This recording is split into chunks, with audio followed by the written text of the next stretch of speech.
Within the forbidden laws of the universe lie the ancient instructions for shaping destiny. As you listen, you'll discover how gratitude spoken before evidence becomes the very blueprint of creation. The hour is late. The veil is thin. Step into the hidden art of manifestation. The Forbidden Laws of the Universe. Introduction. In an age when the stars were read like scripture and the night air hummed with unseen forces, whispers spoke of laws older than the mountains and more elusive than the wind. It was said that between the last flicker of dusk and the first breath of dawn, the universe opened its hidden workshop, where destiny itself could be shaped by those who dared to listen. This is no ordinary collection of fables, but a living map through forgotten realms. Here you will walk beside merchants who sow gratitude before gain, dreamers who rewrite their being in silence, healers who draw light into flesh, and architects who build with the unseen. Each parable is a veil, and behind it waits a practice, an ancient key to the forbidden laws of the universe. Once these truths were sealed in temples and guarded like royal treasure. Only the marked and the chosen caught their echo.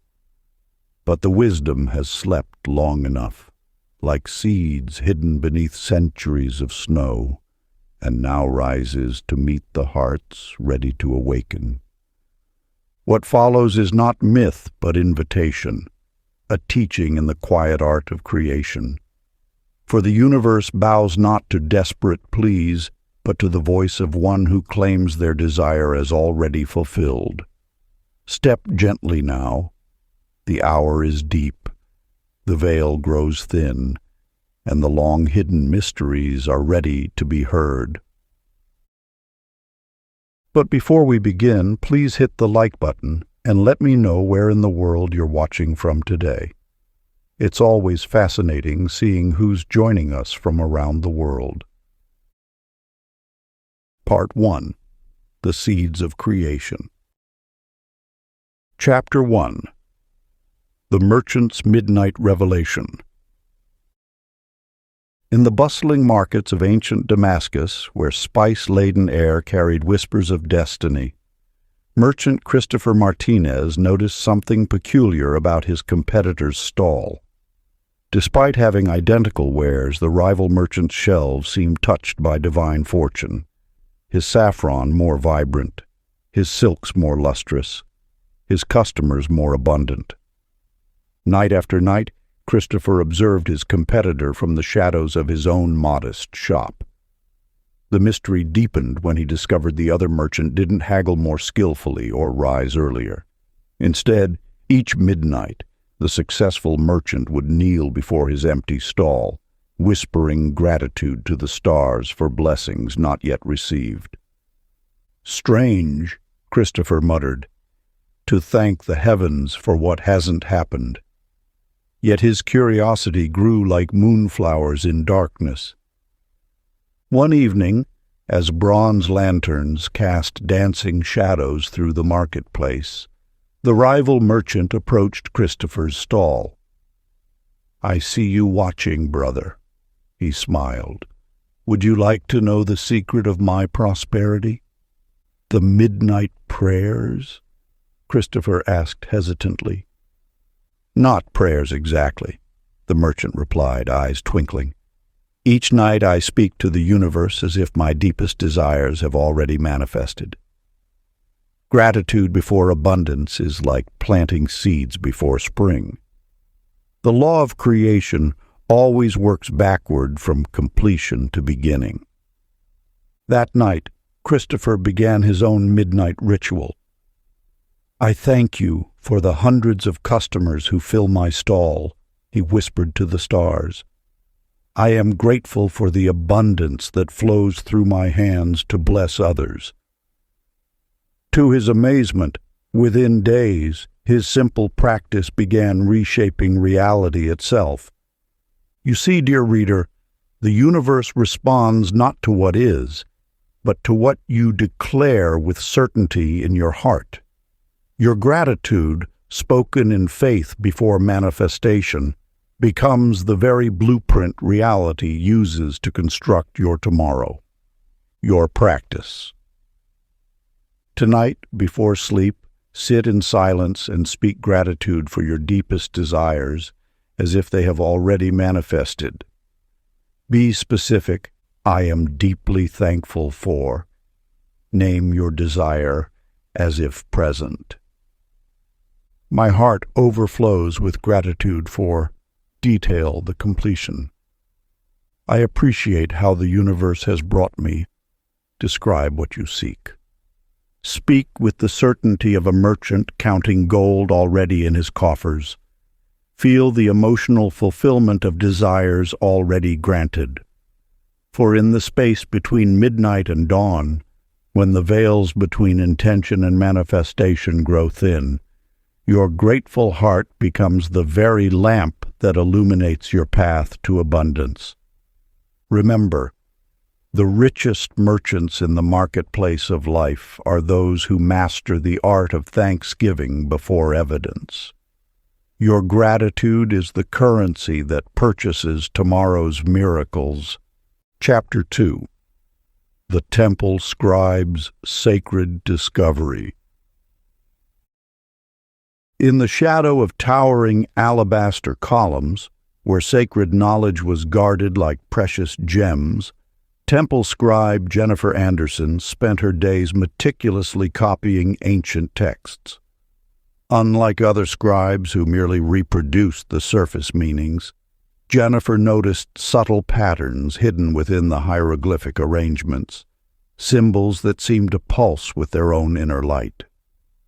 One sweltering afternoon, as sunlight filtered through translucent crystal windows, Jennifer discovered a chamber beneath the scribe's hall that hadn't been opened in centuries. Within lay scrolls written in shimmering ink that changed color as she read them. The sleeping mind is the true temple, the text revealed, where reality's code can be rewritten before it manifests. The forbidden scrolls described precise techniques for programming the subconscious through sacred declarations made in the final moments before sleep. That night, Jennifer began experimenting with the ancient practice. "I am wisdom incarnate," she whispered as sleep approached. "I am divine intelligence expressing through form." To her amazement, the next day's texts seemed to decode themselves before her eyes, revealing layers of meaning invisible to others. But her most startling discovery came when she found herself instinctively writing in scripts she had never studied, as if the declarations had awakened dormant knowledge within her very cells. An elder scribe noticed the change in her work. "You've found the chamber of living words," he said softly. "Those texts weren't meant to be read. They were meant to be absorbed into your being through the gateway of sleep. Each declaration you make reshapes the very essence of who you are. You see, dear seeker, the words you speak before sleep are seeds planted in fertile soil of pure potential. Your subconscious mind accepts them as commands for reality's reconstruction. This is why the ancient scribes guarded these techniques so carefully. For the power to rewrite your inner code is the power to transform your entire existence. Your practice. Tonight, as you prepare for sleep, speak these declarations with the authority of one who commands reality itself. I am, speak your deepest truth. I am, declare your highest potential. I am, state your divine nature. Speak each declaration 3 times, feeling the words reshape your inner architecture. Let them be the last thoughts you hold before surrendering to sleep. For just as Jennifer discovered, the most powerful texts are not written on papyrus, but inscribed directly into the living manuscript of your consciousness. Remember, you are not merely reading the story of your life. You are the sacred scribe writing it into being with every declaration you make. Choose your words with the care of one who knows their infinite power. Chapter 3. The Stargazer's Cosmic Blueprint. High atop an ancient observatory carved into living rock where thin mountain air carried whispers of celestial secrets, astronomer Michael Rodriguez noticed something extraordinary in his star charts. Night after night, as he mapped the heavens' endless dance, he observed that certain stellar alignments pulsed with the same rhythm as a sleeping mind. Michael had inherited his position from a long line of sky watchers who knew the stars held more than mere physical light. But it wasn't until he began comparing his grandfather's brainwave scrolls, recorded during deep meditation, with his own celestial frequency maps that the pattern emerged. "Impossible," he whispered, fingers trembling as he overlaid the charts. The waves of human consciousness during sleep precisely matched the cosmic frequencies of stellar bodies during specific alignments. It was as if the sleeping mind somehow resonated with the very song of creation itself. One night, as shooting stars painted silver trails across the darkness, an ancient sage appeared at his observatory. "You've discovered it, haven't you?" She smiled, her eyes reflecting starlight. "The gateway between human awareness and universal consciousness." "The patterns match perfectly," Michael replied, gesturing to his charts. "But what does it mean?" "It means, dear stargazer, that your sleeping mind operates on the same frequency as the creative force that birthed the cosmos. Each night, when consciousness surrenders to sleep, you literally tune into the universe's source code." The sage traced a constellation with her finger.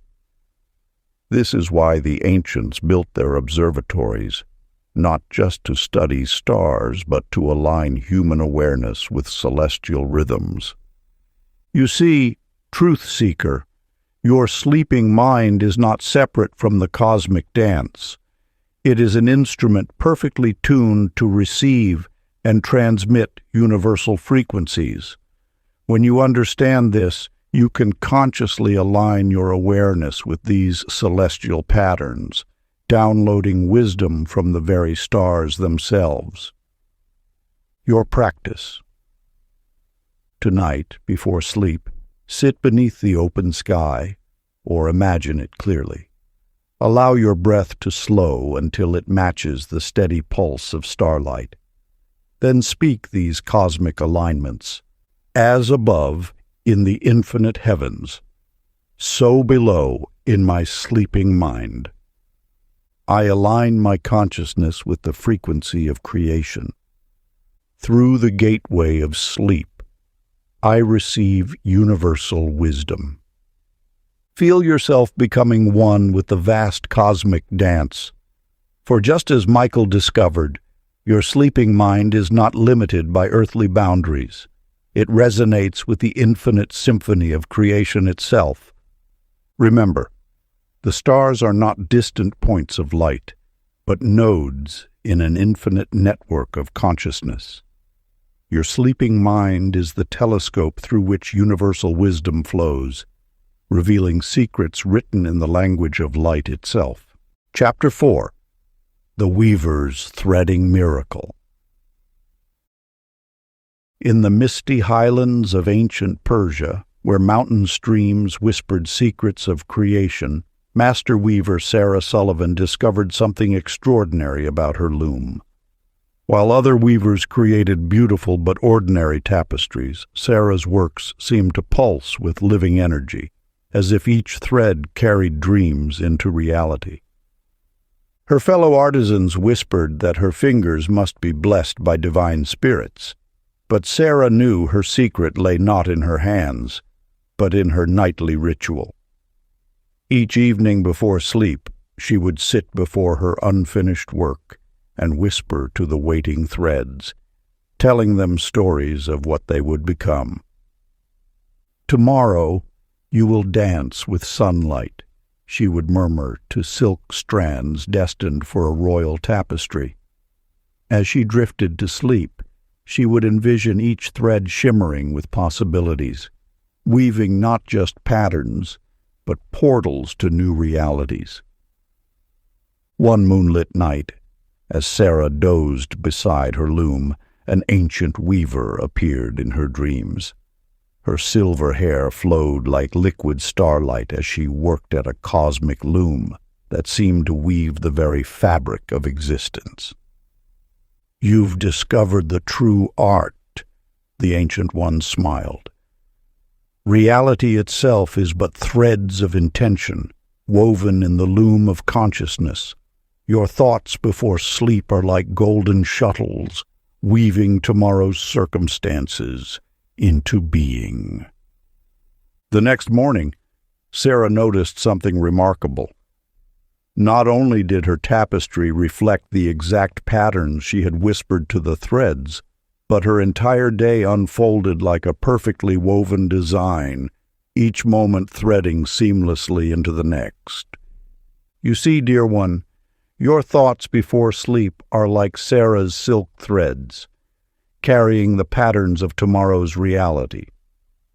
The universe itself is an infinite loom, and your sleeping mind weaves your intentions into the fabric of existence." Your practice. Tonight, become the cosmic weaver. As sleep approaches, imagine golden threads of possibility before you. First thread, whisper to it your heart's deepest desire. Second thread, speak into it your highest purpose. Third thread, breathe into it your most beautiful dream. Watch as these threads begin to glow and interweave in your mind's eye. Feel them weaving into the tapestry of tomorrow. For just as Sarah discovered, every thought before sleep becomes a thread in the fabric of your destiny. Remember, you are not merely dreaming. You are weaving reality itself on the loom of infinite possibility. Each night brings a new tapestry waiting to be threaded with your divine intentions. Chapter 5. The Fisherman's Abundance Net. Along the misty shores of an ancient sea, where waves whispered timeless secrets to those who knew how to listen, lived a humble fisherman named David Garcia. While other fishermen complained of empty nets and scarce catches, David's boat always returned heavy with abundance. His fellow fishermen watched with puzzled eyes as he performed what seemed a strange ritual each evening. Instead of immediately mending his nets like the others, David would sit quietly at the water's edge, speaking words of gratitude to the gently lapping waves. "Blessed waters, I thank you for tomorrow's abundance," he would whisper as the setting sun painted the sea in molten gold. "Sacred ocean, I honor your infinite generosity." Then he would lay his nets upon the sand and sleep beneath the stars, letting the sound of waves carry him into dreams. One moonlit night, as David performed his evening ritual, an ancient sea spirit emerged from the foam, her hair woven with pearlescent seaweed. "You alone have understood the secret," she said, her voice mingling with the waves' rhythm. "The sea is not a thing to be conquered, but a living consciousness to be embraced." "Others cast their nets with demand," the spirit continued, "but you cast yours with gratitude. This is why abundance flows to you like water seeking its own level. For gratitude spoken before, sleep ripples through the depths of both ocean and consciousness, drawing forth treasures from both realms. You see, dear seeker, abundance flows not from forceful action, but from grateful anticipation. Just as the moon pulls the tides, your appreciation before sleep pulls tomorrow's blessings toward you. This is the forgotten wisdom of the ancient seas, that gratitude is the net that catches abundance. Your practice. Tonight, as sleep approaches, sit quietly and cast your net of appreciation. First, thank the universe for 3 blessings you currently have. Then, express gratitude for 3 blessings coming tomorrow. Finally, feel deep appreciation for the infinite abundance surrounding you. Let these thoughts of gratitude be the waves that rock you to sleep. For just as David discovered, appreciation before rest creates ripples of abundance that return with the morning tide. Remember, you are not merely asking for prosperity. You are becoming one with the infinite ocean of abundance itself. Each night brings a new chance to cast your net of gratitude into the cosmic sea. Chapter 6. The Healer's Dream Medicine. In a secluded valley where ancient healing arts flourished undisturbed by time lived a renowned healer named Jessica Thompson. While other healers relied solely on herbs and poultices, Jessica had discovered that true healing began in the hours before dawn, when the veil between body and spirit grew thin. She first glimpsed this truth while treating a dying child. After exhausting every traditional remedy, Jessica fell asleep by the child's bedside, her hands still pressed to his fevered brow. In her dreams, she witnessed the miraculous dance of cells, pulsing with ethereal light, responding to the whispered intentions of her sleeping mind. When dawn arrived, the child's fever had broken. More remarkably, Jessica noticed her hands now emanated a subtle golden warmth that seemed to carry healing directly into her patient's cells.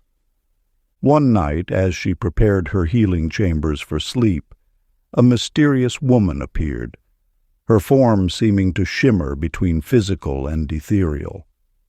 "You've discovered the sacred interval," the woman said, her voice resonating like crystal bowls. "The moment when sleeping consciousness merges with the body's quantum field." The woman placed her palm over Jessica's heart. During sleep, every cell becomes a tiny ear, listening for instructions. This is why ancient healers knew that medicine was not just physical. It was a song sung to the body's deepest consciousness. Through the woman's touch, Jessica suddenly understood. The body was not a machine to be fixed, but a garden to be tended with dreams. Each night, as awareness surrendered to sleep, one could plant seeds of healing in the fertile soil of cellular memory. You see, dear one, your body's wisdom runs deeper than thought. In the sanctuary of sleep, your cells become receptive to the medicine of pure intention. This is the forgotten science of dream healing, the art of programming wellness into the very fabric of your being. Your practice. Tonight, as you prepare for sleep, place your hands over your heart and speak these healing frequencies.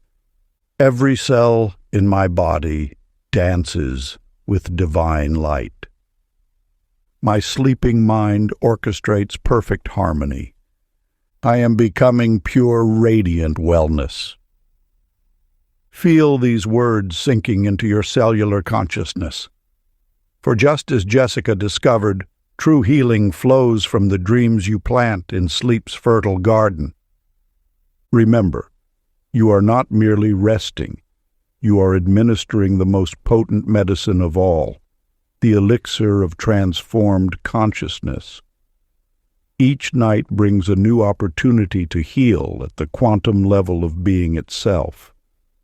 Chapter 7. The Blacksmith's Forging Power. In an ancient mountain village where volcanic fires burned eternal, Master Blacksmith Joshua Walker discovered a truth more precious than the finest metals he forged. While other craftsmen hammered only iron and steel, Joshua learned to shape the very substance of reality itself. His revelation came during a particularly challenging commission, a ceremonial sword for the temple guardians. After countless failed attempts to achieve the perfect balance, Joshua fell asleep beside his cooling forge.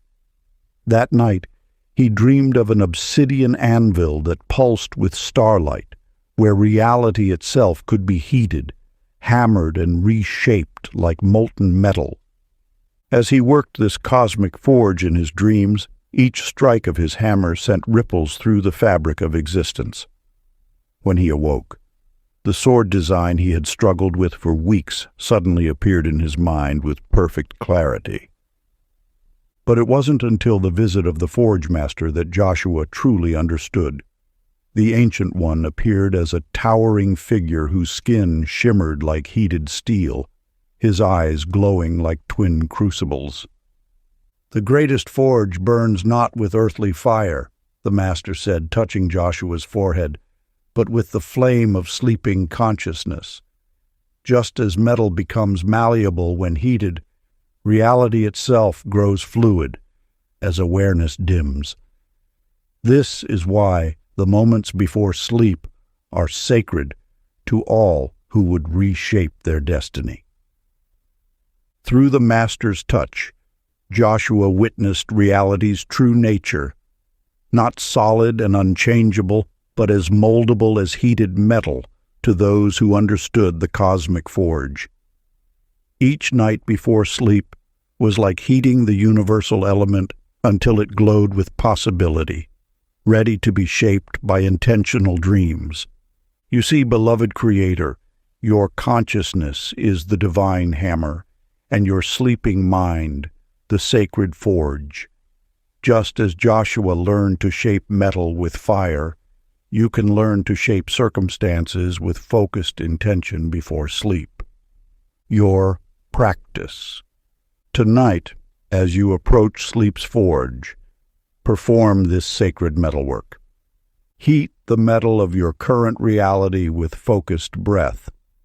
Strike the anvil of possibility with clear intention. Shape your desired outcome with unwavering vision. Feel your consciousness becoming the cosmic hammer. For just as Joshua discovered, reality itself waits to be reshaped in the forge of your sleeping mind. Remember, you are not merely dreaming, you are the divine blacksmith, forging tomorrow's reality in the sacred fire of consciousness. Each night brings new metal to your anvil, waiting to be shaped by the power of your highest vision. Chapter 8. The Scholar's Infinite Library. In a cliffside monastery where ancient scrolls lined labyrinthine halls, lived a devoted scholar named Amanda Phillips. While other scholars spent their days analyzing dusty tomes, Amanda discovered that the greatest library existed beyond physical chapters, in the boundless realm between waking and dreams. Her revelation came on a night when exhaustion overtook her amid towers of manuscripts. As sleep claimed her consciousness, the monastery walls dissolved into an infinite library that stretched in all directions. Here, books floated like stars, their chapters shimmering with living wisdom that spoke directly to her soul. But it wasn't until the appearance of the eternal librarian that Amanda truly understood. The mysterious figure materialized between the floating texts, her robes woven from chapters of light, her eyes deep as ancient inkwells. "These physical scrolls are merely shadows," the librarian whispered, gesturing to the cosmic collection surrounding them. "The true Akashic library becomes accessible when the conscious mind grows quiet, like a pool settling until it reflects the stars." Through the librarian's guidance, Amanda learned that sleep was not just rest. It was a gateway to universal knowledge. In deepest sleep, the barrier between individual and infinite mind dissolves, the librarian explained. This is why great insights often arrive at dawn. They are gifts from the night's reading in the cosmic library. You see, precious seeker, your sleeping mind holds a golden key to wisdom's highest chambers. Just as Amanda discovered, the moments before sleep can open doors to knowledge beyond mortal scrolls and earthly understanding. Your practice. Tonight, as you prepare to enter the infinite library, follow these sacred steps. First, pose a clear question to your higher mind. Then, imagine entering a vast library of golden light. Finally, trust that wisdom will be written in your consciousness by dawn. Keep a dream journal beside your bed to record the insights that arrive. For just as Amanda learned, the greatest revelations often come not from external study, but from night journeys through the living library of universal mind.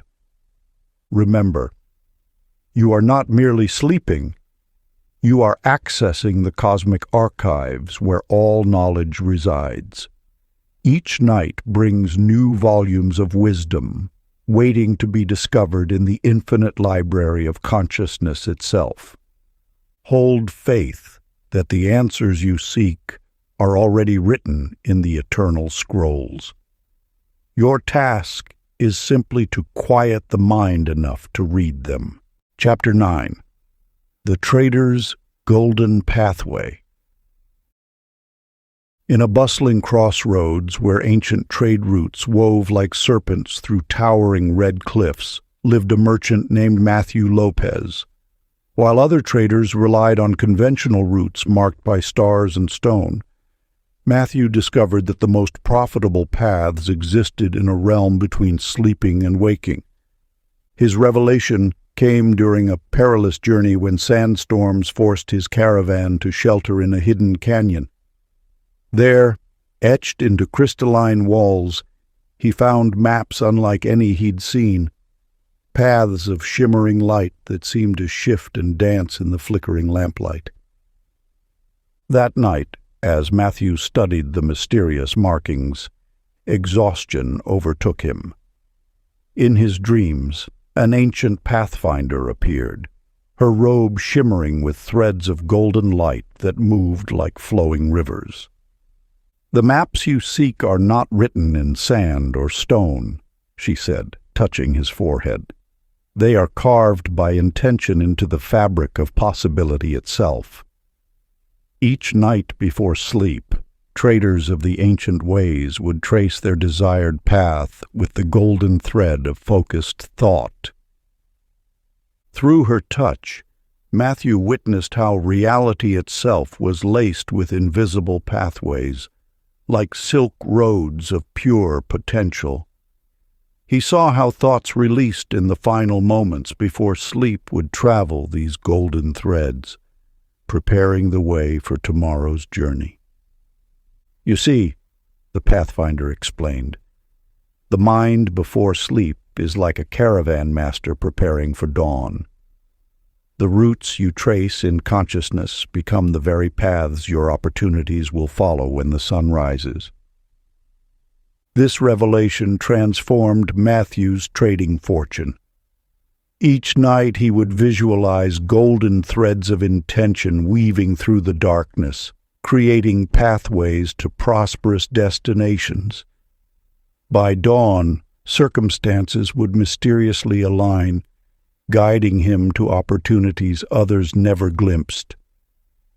You see, beloved seeker, your thoughts before sleep are like caravans carrying precious cargo into tomorrow's reality. Just as Matthew discovered, the final moments before dreams are sacred times for charting your desired course. Your practice. Tonight, as you prepare for sleep's journey, follow these steps. Sit in silence and see golden threads of light before you. Mentally, trace your desired path with unwavering focus. Release your intention to travel the golden ways while you dream. Feel yourself becoming the cosmic pathfinder. For just as Matthew learned, the trails you trace in consciousness become the very roads your destiny will follow. Remember, you are not merely dreaming, you are mapping reality's hidden highways. Each night brings new paths to chart, new opportunities to weave into the tapestry of tomorrow's dawn. Let your sleeping mind become the master cartographer, drawing golden roads to your highest destiny through the endless night. Chapter 10. The Farmer's Harvest Secret. In a fertile valley where ancient rivers sang their eternal songs, lived a humble farmer named Ashley Martinez. While other farmers measured their success by earthly seasons, Ashley discovered that the greatest harvests grew not from soil alone, but from seeds planted in the sacred field of sleep. Her revelation came during a devastating drought when the earth cracked like broken pottery and hope withered on the vine. One evening, exhausted from futile irrigation efforts, she fell asleep beside her failing crops. In her dreams, she encountered a radiant being whose hair flowed like golden wheat in an invisible wind. "You till only the outer fields," the being said, touching a withered stalk that instantly burst into bloom. "But the richest soil lies in the moments before sleep, when consciousness settles like evening dew upon the waiting earth of possibility." Through this vision, Ashley learned that every plant had two roots, one reaching into physical soil, another extending into the fertile darkness of divine potential. Each night before sleep, she began whispering her intentions to her fields like precious seeds, watering them with the pure stream of her consciousness. "Blessed be this harvest," she would murmur as sleep approached. "As my awareness dims, like the setting sun, may these intentions take root in both seen and unseen soils." Soon, impossible abundance began sprouting in her fields. Crops grew in patterns that defied natural law, yielding fruits sweeter than any in the valley's memory. Other farmers whispered of magic, but Ashley knew the truth. She had simply discovered the eternal growing season that existed in the field of pure potential. You see, cherished one, your consciousness before sleep is the most fertile soil in existence. Just as Ashley learned to plant her intentions in this sacred ground, you too can sow seeds that will sprout into tomorrow's reality. Your practice. Tonight, as you prepare for sleep's sacred planting, follow these steps. First, clear your mind like a field ready for sowing. Then, plant your purest intentions with gentle words. Finally, let sleep's darkness nurture these precious seeds. Feel yourself becoming the divine farmer. For just as Ashley discovered, the crops you tend in consciousness become the very harvest you'll reap in waking life. Remember, you are not merely resting, you are cultivating the infinite field of possibility. Each night brings fresh soil to till, new seeds to plant in the garden of your highest destiny. Trust that what you whisper to the darkness will blossom with the dawn, for the field of dreams yields harvests beyond mortal measure. Part 2. The Arts of Alignment. Chapter 11. The Dancer's Rhythm of Manifestation. In a temple perched high in misty mountains where sacred drums never ceased their cosmic rhythms, lived a temple dancer named Stephanie Chang. While other dancers moved to earthly beats, Stephanie discovered that the most powerful choreography followed the silent music of lunar tides. Her revelation came during the Harvest Moon Festival, when she noticed her most magnificent performances always aligned with the full moon's peak. One such night, as moonlight painted the temple floors in liquid silver, exhaustion from hours of ritual dance sent her into a trance-like state. There, in the space between movement and stillness, she encountered the lunar choreographer, a luminous figure whose dancing robes shifted through all the moon's phases.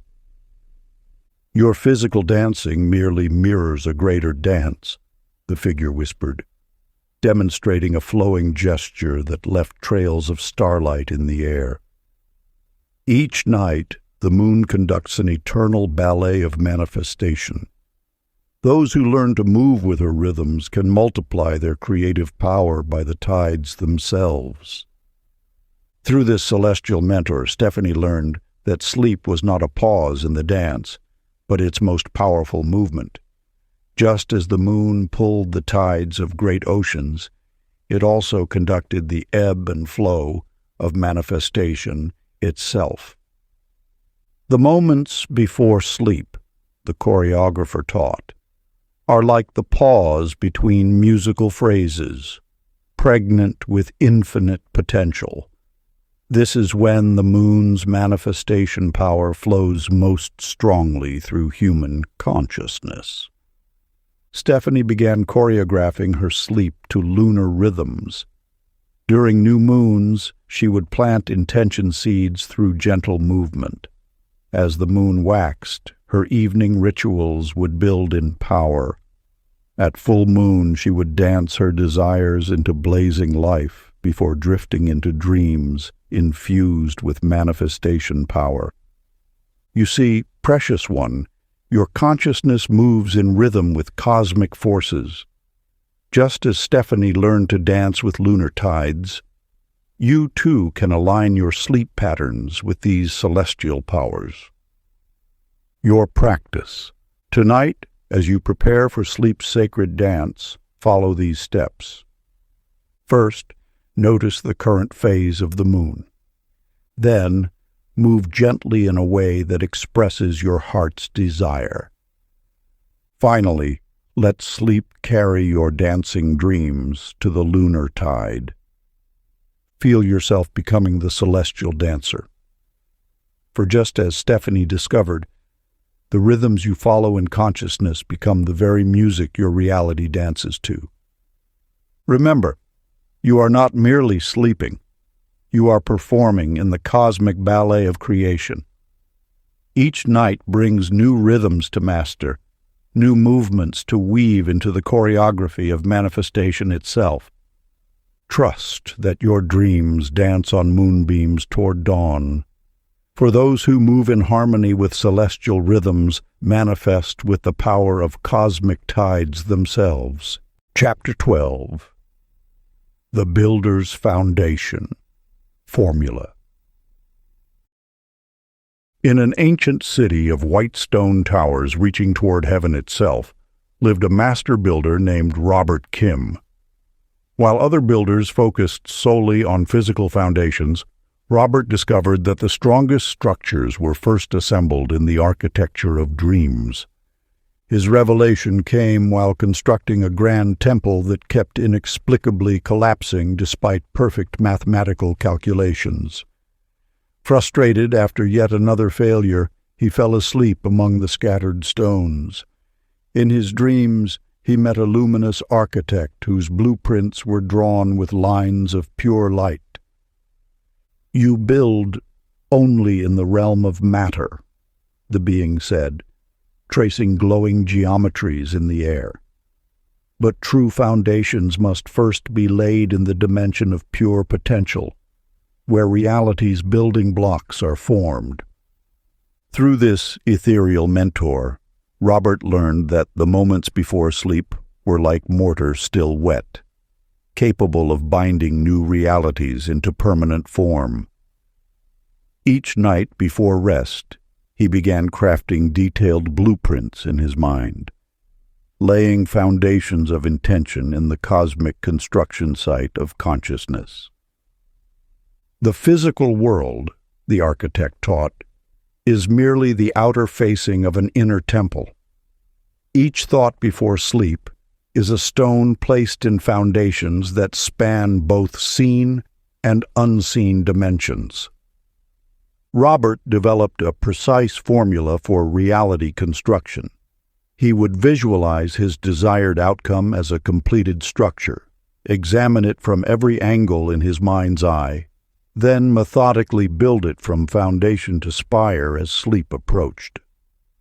Soon his physical projects began manifesting with supernatural perfection, as if some invisible force was guiding every stone into its ideal position.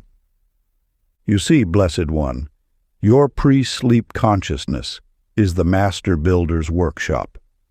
Just as Robert learned to construct in the realm of pure potential, you too can architect new realities in this sacred space. Your practice. Tonight, as you prepare for sleep's sacred building, follow these steps. First, clear the construction site of your mind. Then, lay your foundation stones of pure intention. Finally, let sleep's darkness cure your cosmic concrete. Feel yourself becoming the divine architect. For just as Robert discovered, the structures you build in consciousness become the very temples you'll inhabit in waking life. Remember, you are not merely dreaming, you are constructing in the infinite dimension. Each night brings new stones to place, new towers to raise in the architecture of your highest destiny. Let your sleeping mind become the master builder, raising golden spires of possibility in the eternal city of dreams. Chapter 13. The Singer's Vibrational Magic. In a secluded mountain monastery where sacred echoes never faded lived a temple singer named Michelle Santos. While other vocalists focused on pleasing mortal ears, Michelle discovered that the most powerful songs were those that resonated with the very frequencies of creation itself. Her revelation came during a ceremony where she had been chanting continuously for 7 days. As exhaustion blurred the boundary between song and silence, she heard an otherworldly harmony weaving through her own voice. Following this celestial sound, she encountered a luminous being whose every movement created ripples of pure musical light. "You sing only the surface melodies," the being hummed, demonstrating a tone that made reality itself shimmer like disturbed water. "But existence itself is a song, and those who learn its frequencies can reshape the chorus of creation." Through this melodious mentor, Michelle learned that the moments before sleep were when the cosmic symphony was most clearly heard. In this twilight state, specific tones could recalibrate one's entire reality, like tuning a vast invisible instrument. She began experimenting with sacred sounds before sleep, discovering that certain frequencies opened doorways to abundance, while others dissolved obstacles like mist. The most powerful was a particular humming pattern, 3 ascending notes that seemed to spiral into infinity. Reality, her mentor had taught, is more responsive to vibration than force. A single perfect tone, offered at the threshold of sleep, can restructure entire dimensions of experience. Soon Michelle's life began transforming in miraculous ways. Opportunities arose as naturally as echoes, and blessings multiplied like harmonious overtones. Other singers noticed that even her speaking voice seemed to carry some subtle power that made plants grow faster and conflicts dissolve. You see, precious one, your consciousness is an instrument of infinite possibility. Just as Michelle learned to sing reality into new forms, you too can attune your world through sacred vibration. Your practice. Tonight, as you approach sleep's sacred threshold, follow these steps. First, find your natural resonant tone through gentle humming. Then, gradually raise your pitch through 3 ascending notes. Finally, let the vibration carry you into harmonious dreams. Feel yourself becoming the cosmic singer. For just as Michelle discovered, the frequencies you hold in consciousness become the very music your reality dances to. Remember, you are not merely making sound, you are tuning the universal instrument. Each night brings new harmonies to master, new songs to weave into the symphony of manifestation itself. Trust that your sleeping vibrations ripple through the cosmos until dawn. For those who know, the sacred frequencies conduct the orchestra of existence itself. Before we get into the next chapter, you can download a free ebook version of this audiobook using the link in the pinned comment below this video. Chapter 14. The Navigator's True North. In an ancient port city where trade winds carried whispers of distant shores, lived a master navigator named Daniel Brooks. While other sailors charted courses by stars alone, Daniel discovered a deeper art of navigation, one that mapped the invisible currents of possibility itself. His revelation came during a storm-tossed night when all known stars were hidden. As his ship drifted helplessly in darkness, he fell into an exhausted sleep at the helm. There, he encountered a luminous navigator whose compass pointed not to magnetic north, but toward the very heart of creation. "You navigate only the physical seas," the being said, turning a crystalline compass that seemed to spin through dimensions. "But the greatest journeys follow currents that flow through the ocean of infinite potential." Through this celestial mentor, Daniel learned that the moments before sleep were like a still harbor where all possible destinations converged. In this twilight state, one could chart courses through probability itself, plotting routes to any desired reality. The physical world, the navigator taught, is merely the wake behind consciousness. Each intention before sleep sets a new heading through the seas of manifestation. Daniel developed an inner art of navigation. Each night before rest, he would hold his heart's destination steady like a compass point, sensing the subtle currents that could carry him there. Soon his journeys began unfolding with mysterious grace, as if invisible winds knew exactly where to guide his sails.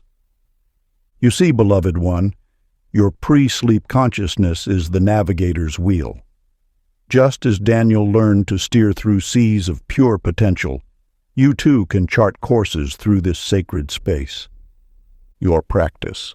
Tonight, as you prepare for sleep's sacred voyage, follow these steps. First, become still, like a ship in harbor. Then, set your heart's compass toward your truest desire. Finally, Let sleep's tide carry you along celestial currents.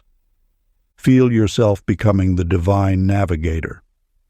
For just as Daniel discovered, the courses you plot in consciousness become the very waters your reality flows through.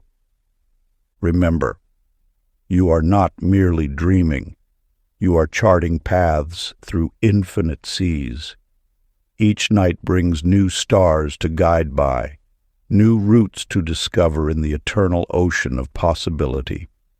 Trust that your sleeping consciousness knows the way, for those who master inner navigation can sail to any shore they dare to dream of. Chapter 15. The Gardener's Blooming Wisdom. In an ancient valley where moonflowers bloomed at midnight and dawn lilies sang to the rising sun, lived a mysterious gardener named Nicole Foster. While others tended only to physical seeds, Nicole cultivated something far more precious: the invisible seeds of pure potential. Her discovery came during a season of peculiar dreams, when even her most skilled efforts produced no blooms in the sacred temple gardens. One night, as she dozed among withered stems, she met a radiant being whose footsteps left trails of flowering light. "You plant only in earthen soil," the being whispered, touching a barren patch that instantly erupted in impossible blossoms. "But the richest garden bed lies in the fertile dark of pre-sleep consciousness, where reality's seeds first sprout." The luminous gardener showed Nicole how each thought before sleep was like a seed planted in cosmic soil. Some thoughts grew into thorny vines of worry, while others bloomed into magnificent opportunities. The key was learning to plant with sacred intention in those drowsy moments when consciousness merged with the infinite. Life itself, her mentor taught, is a garden blooming from the seeds of thought. What you plant in twilight consciousness determines what flowers in the morning light. Nicole developed a ritual of sacred seeding. Each night, she would visualize placing crystal seeds of pure intention into the rich soil of universal consciousness. Soon her physical garden began manifesting impossible blooms, flowers that glowed with inner light, and herbs with miraculous properties. More remarkably, opportunities and blessings began sprouting in every area of her life, as if some divine gardener was tending to her highest dreams. You see, precious one, your pre-sleep mind is the ultimate garden bed. Just as Nicole learned to cultivate in the soil of pure potential, you too can plant seeds of transformation in this sacred space. Your practice. Tonight, as you prepare for sleep's sacred planting, follow these steps. First, clear your inner garden of thought weeds. Then, plant your crystal seeds of pure intention. Finally, let sleep's darkness nurture your cosmic crops. Feel yourself becoming the divine gardener. For just as Nicole discovered, the seeds you plant in consciousness become the very flowers that bloom in your waking life. Remember, you are not merely dreaming. You are cultivating in the infinite garden. Each night brings new seeds to plant, new miracles to grow in the eternal soil of possibility. Trust that your sleeping mind knows how to nurture these sacred seedlings. For those who master inner gardening can grow any reality they dare to dream. Chapter 16. The Teacher's Student Awakening. In a mountain monastery where wisdom echoed through ancient halls, lived a humble teacher named Brian Chen. While other instructors claimed mastery over their subjects, Brian maintained the heart of an eternal student, believing this made him a better guide for others. His revelation came during the season of falling stars, when he spent 40 nights sleeping in the Hall of Mirrors. Each mirror was said to reflect not physical form, but the infinite possibilities dwelling within every soul. On the final night, as moonlight danced across countless reflections, he encountered a radiant being whose every movement created ripples of pure knowledge through the air. "You see yourself as merely a student of life's circumstances," the being said, touching a mirror that suddenly showed Brian teaching vast multitudes through time itself. "But the greatest teaching comes when you realize you are both master and pupil of your own destiny." The luminous mentor revealed that each night before sleep, consciousness stands before an infinite mirror. In this twilight state, one could choose which reflection to step into upon awakening: victim or victor, student or master, bound or free. Reality, his mentor taught, is the greatest teacher, but only when you realize you are also its greatest student. The lessons you accept before sleep become the wisdom you embody at dawn. Brian began approaching each night as a sacred classroom. In those moments before dreams claimed him, he would consciously choose which reflection to become. Soon, his teaching transformed in miraculous ways, as if some deeper wisdom was flowing through him. His students noticed that even his simplest lessons seemed to rearrange their inner worlds, awakening abilities they never knew they possessed. You see, precious one, your pre-sleep consciousness is the ultimate teacher. Just as Brian learned to choose his reflections, you too can select which version of yourself to manifest. Your practice. Tonight, as you prepare for sleep's sacred instruction, follow these steps. First, stand before your inner mirror of infinite possibility. Then, choose the reflection that represents your highest self. Finally, let sleep transform you into that chosen image. Feel yourself becoming both master and student. For just as Brian discovered, the lessons you accept in consciousness become the wisdom you embody in reality. Remember, you are not merely dreaming, you are attending the cosmic classroom. Each night brings new teachings, new transformations in the eternal school of existence. Trust that your sleeping mind knows the perfect curriculum, for those who master self-reflection can teach reality itself new ways to dance. Chapter 17. The Alchemist's Midnight Laboratory. In a hidden valley where moonstone cliffs caught starlight and turned it to liquid silver, lived an unusual alchemist named Heather Reeves. While other practitioners labored over bubbling crucibles and smoldering furnaces, Heather discovered a far more potent laboratory, one that operated only in the depths of night. Her revelation came when a failed transmutation left her precious metals in ruins. Exhausted and heartbroken, she fell asleep among the ashes of her work. There, she encountered a luminous alchemist, whose very presence turned the air to golden mist. "You seek transformation in physical vessels," the being said, drawing symbols that sparked with cosmic fire. "But the true laboratory exists in the space between waking and dreams, where all elements remain pure potential." Through this ethereal mentor, Heather learned that consciousness itself was the philosopher's stone, able to transmute any experience into wisdom, any challenge into opportunity. But this sacred alchemy could only be practiced in the midnight hours, when the veil between matter and spirit grew thin.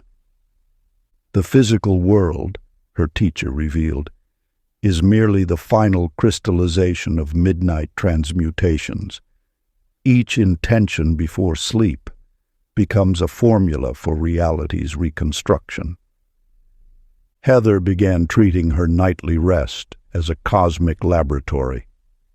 In those drowsy moments before dreams claimed her, she would carefully prepare the elements of her desired reality, distilling pure intention, combining essential experiences, and applying the catalyst of unwavering faith. Soon her waking life began transforming in miraculous ways, as if some divine alchemist was turning every situation to gold. You see, beloved one, your pre-sleep consciousness is the ultimate athanor. Just as Heather learned to transmute reality through midnight alchemy, you too can transform your world through this sacred practice. Your practice. Tonight, as you enter sleep's sacred laboratory, follow these steps. First, gather the elements of your current situation. Then, apply the heat of focused intention. Finally, let sleep's mystery complete the transformation. Feel yourself becoming the divine alchemist. For just as Heather discovered, the formulas you prepare in consciousness become the very elixir your reality drinks. Remember, you are not merely dreaming, you are performing cosmic alchemy. Each night brings new elements to transmute, new miracles to manifest in the eternal laboratory of existence. Trust that your sleeping mind knows the perfect formulae. For those who master midnight alchemy can transform any lead into gold. Chapter 18. The Architect's Dream Blueprints. In an ancient citadel where sacred geometry shaped every arch and pillar, lived a visionary architect named Jason Torres. While other builders worked only with stone and wood, Jason discovered how to construct with the very fabric of reality itself. His revelation came during the time of the dancing shadows, when he was tasked with designing a temple that would capture the first light of each solstice. After countless failed attempts, he collapsed in frustration beneath an incomplete dome. That night, a luminous being appeared, whose form seemed built from living light and sacred angles. With a gesture, the being conjured shimmering blueprints that hung in the air like constellation maps. "You draw your plans on parchment," the being said, transforming the floating designs into magnificent structures that assembled themselves from pure light. But the true architect works in the workshop of pre-sleep consciousness, where all possibilities remain unbound by physical laws. Through this radiant mentor, Jason learned that each thought before sleep was like a line drawn on the blueprint of tomorrow. Some created unstable structures of worry and doubt, while others built magnificent architectures of opportunity. Reality itself, his teacher revealed, is merely the final construction of what we design in the twilight state. The physical world must follow the blueprints we draw in consciousness. Jason began treating each night as a sacred drafting table. In those moments before sleep claimed him, he would carefully design his desired reality, sketching with intention, measuring with wisdom, and reinforcing with absolute clarity. Soon his waking life began reshaping itself according to his nocturnal designs, as if some cosmic builder was following his innermost blueprints. You see, precious one, your pre-sleep mind is the ultimate architectural studio. Just as Jason learned to design in the realm of pure potential, You too can draft the blueprints of your destiny. Your practice. Tonight, as you enter sleep's sacred drawing room, follow these steps. First, clear your mental drafting table of old designs. Then, sketch the blueprint of your desired reality. Finally, let sleep's mystery begin the construction. Feel yourself becoming the divine architect. For just as Jason discovered, the plans you draw in consciousness become the very structures reality must build. Remember, you are not merely dreaming, you are designing in the cosmic studio. Each night brings new possibilities to draft, new wonders to construct in the eternal workshop of creation. Trust that your sleeping mind knows the perfect proportions, for those who master midnight architecture can build castles in the sky and watch them manifest on earth. Chapter 19. The Musician's Harmonious Frequencies. In a hidden valley where crystal caves sang with the music of the spheres, lived a gifted musician named Tiffany Wallace. While other musicians played only for human ears, Tiffany discovered how to create melodies that could restructure reality itself. Her revelation came during the Festival of Resonant Stars, when ancient traditions required musicians to play through the night while their audiences slept. As dawn approached on the 40th night, exhausted from endless playing, she dozed briefly with her fingers still resting on her instrument's strings. In that twilight moment, a luminous being appeared, whose form seemed woven from pure sound waves. With each movement, the being created ripples of harmony that transformed everything they touched. "You play music for the waking world," the being said, demonstrating how certain tones could rearrange patterns of light in the air. But the most powerful frequencies are those that resonate with sleeping consciousness, where reality's basic harmonies can be retuned. Through this melodious mentor, Tiffany learned that each note played before sleep was like adjusting the universal tuning fork. Some frequencies created discordant realities of chaos, while others harmonized circumstances into perfect alignment. The physical world, her teacher revealed, is merely the final echo of what we compose in the night. Reality must dance to the melodies we create in consciousness. Tiffany began treating each night as a sacred concert hall. In those moments before sleep claimed her, she would carefully attune her inner frequencies, humming specific tones, holding pure vibrations, and maintaining perfect pitch with her highest intentions. Soon, her waking life began shifting into harmonious arrangements, as if some cosmic conductor was orchestrating according to her nocturnal compositions. You see, cherished one, your pre-sleep mind is the ultimate instrument.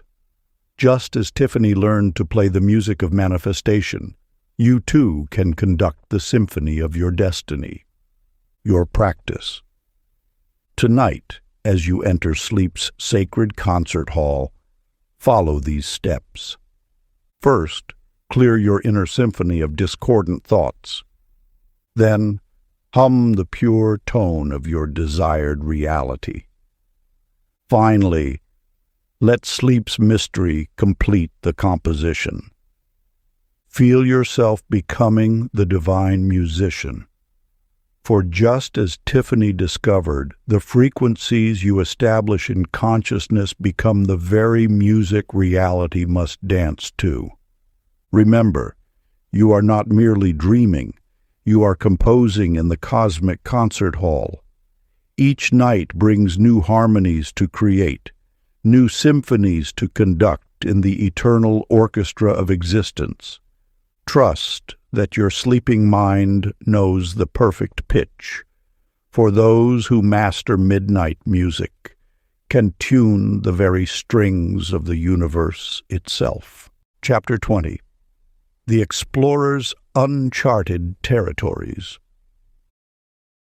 In the mist-shrouded peaks of the celestial mountains, where reality itself grew thin between towering spires of living crystal, lived an extraordinary explorer named Kevin Scott.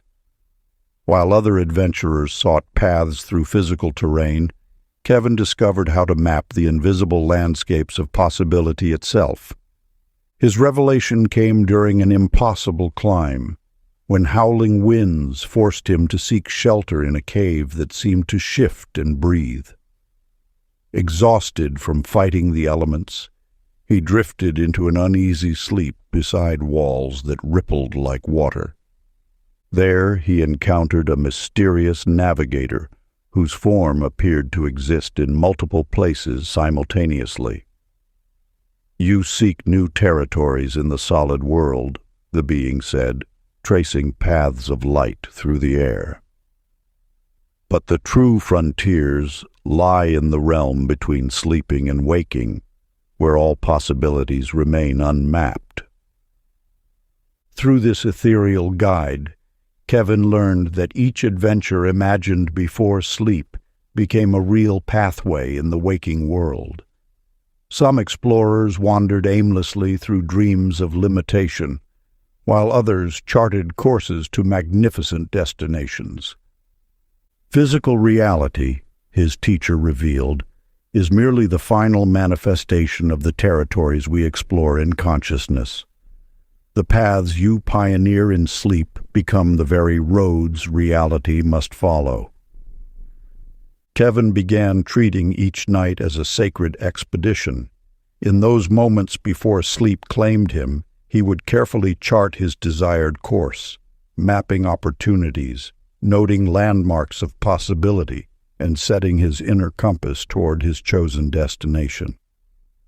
Soon, his waking life began following these invisible trails, as if some cosmic cartographer was making his dream paths manifest in physical form. You see, precious one, your pre-sleep mind is the ultimate uncharted territory. Just as Kevin learned to explore the realms of pure potential, you too can pioneer pathways to your destined greatness. Your practice. Tonight, as you enter sleep's sacred expedition, follow these steps. First, clear your mental horizon of old limitations. Then, chart the course of your desired reality. Finally, let sleep's mystery guide your exploration. Feel yourself becoming the divine pathfinder. For just as Kevin discovered, the territories you explore in consciousness become the very landscapes reality must manifest. Remember, you are not merely dreaming. You are pioneering in the cosmic wilderness. Each night brings new frontiers to discover, new realms to map in the eternal expanse of creation. Trust that your sleeping mind knows the perfect route. For those who master midnight exploration can chart paths through any obstacle and find passages to every dream. Part 3. The Hidden Workshops of Night. Chapter 21. The Jeweler's Precious Transmutation. In the shimmering markets of ancient Alexandria, where desert winds carried whispers of alchemical mysteries, lived a remarkable jeweler named Rachel Torres. While other craftsmen merely shaped precious stones, Rachel discovered how to transmute the very essence of experience into wisdom's jewels. Her revelation came during the season of 7 moons, when a mysterious wanderer brought her a clouded crystal that seemed to hold shadows within its depths. "This stone resists all my tools," Rachel lamented, setting it aside as night fell across the city. That evening, as sleep approached, the crystal began to pulse with inner light. From its depths, emerged a radiant being whose form sparkled like countless faceted gems. "You work only with earthly stones," the being said, touching the crystal and transforming its shadows into brilliant clarity. "But the true jeweler shapes the precious materials of consciousness itself." Through this crystalline mentor, Rachel learned that each experience before sleep was like a raw gem waiting to be transformed. Some remained rough stones of regret and worry, while others could be faceted into perfect prisms of possibility. "Your daily experiences," her teacher revealed, "are merely uncut gems waiting to be transformed in the workshop of sleep. What seems worthless in the light of day becomes priceless when properly shaped by conscious intention." Rachel began treating each night as a sacred lapidary. In those moments before sleep claimed her, she would carefully examine her day's experiences, cutting away the rough edges of limitation, polishing the facets of opportunity, and setting each gem into the crown of her becoming. Soon, her waking life began sparkling with new brilliance, as if some cosmic jeweler was transforming every challenge into an ornament of wisdom. You see, precious one, your pre-sleep mind is the ultimate jeweler's workshop. Just as Rachel learned to transmute simple stones into precious gems, you too can transform your experiences into treasures of consciousness. Your practice. Tonight, as you enter sleep's sacred workshop, follow these steps. First, gather the raw gems of today's experiences. Then, begin the careful work of conscious transformation. Finally, let sleep's mystery complete the transmutation. Feel yourself becoming the divine jeweler. For just as Rachel discovered, the experiences you transform in consciousness become the very treasures reality must manifest. Remember, you are not merely dreaming. You are crafting in the cosmic workshop. Each night brings new materials to shape, new jewels to polish in the eternal treasury of creation. Trust that your sleeping mind knows the perfect cuts, for those who master midnight jeweling can transform any experience into a crown of living light. Chapter 22. The Storyteller's Living Tales. In the torch-lit halls of a desert citadel where ancient scrolls held the seeds of infinite realities, lived a renowned storyteller named Stephen Hayes.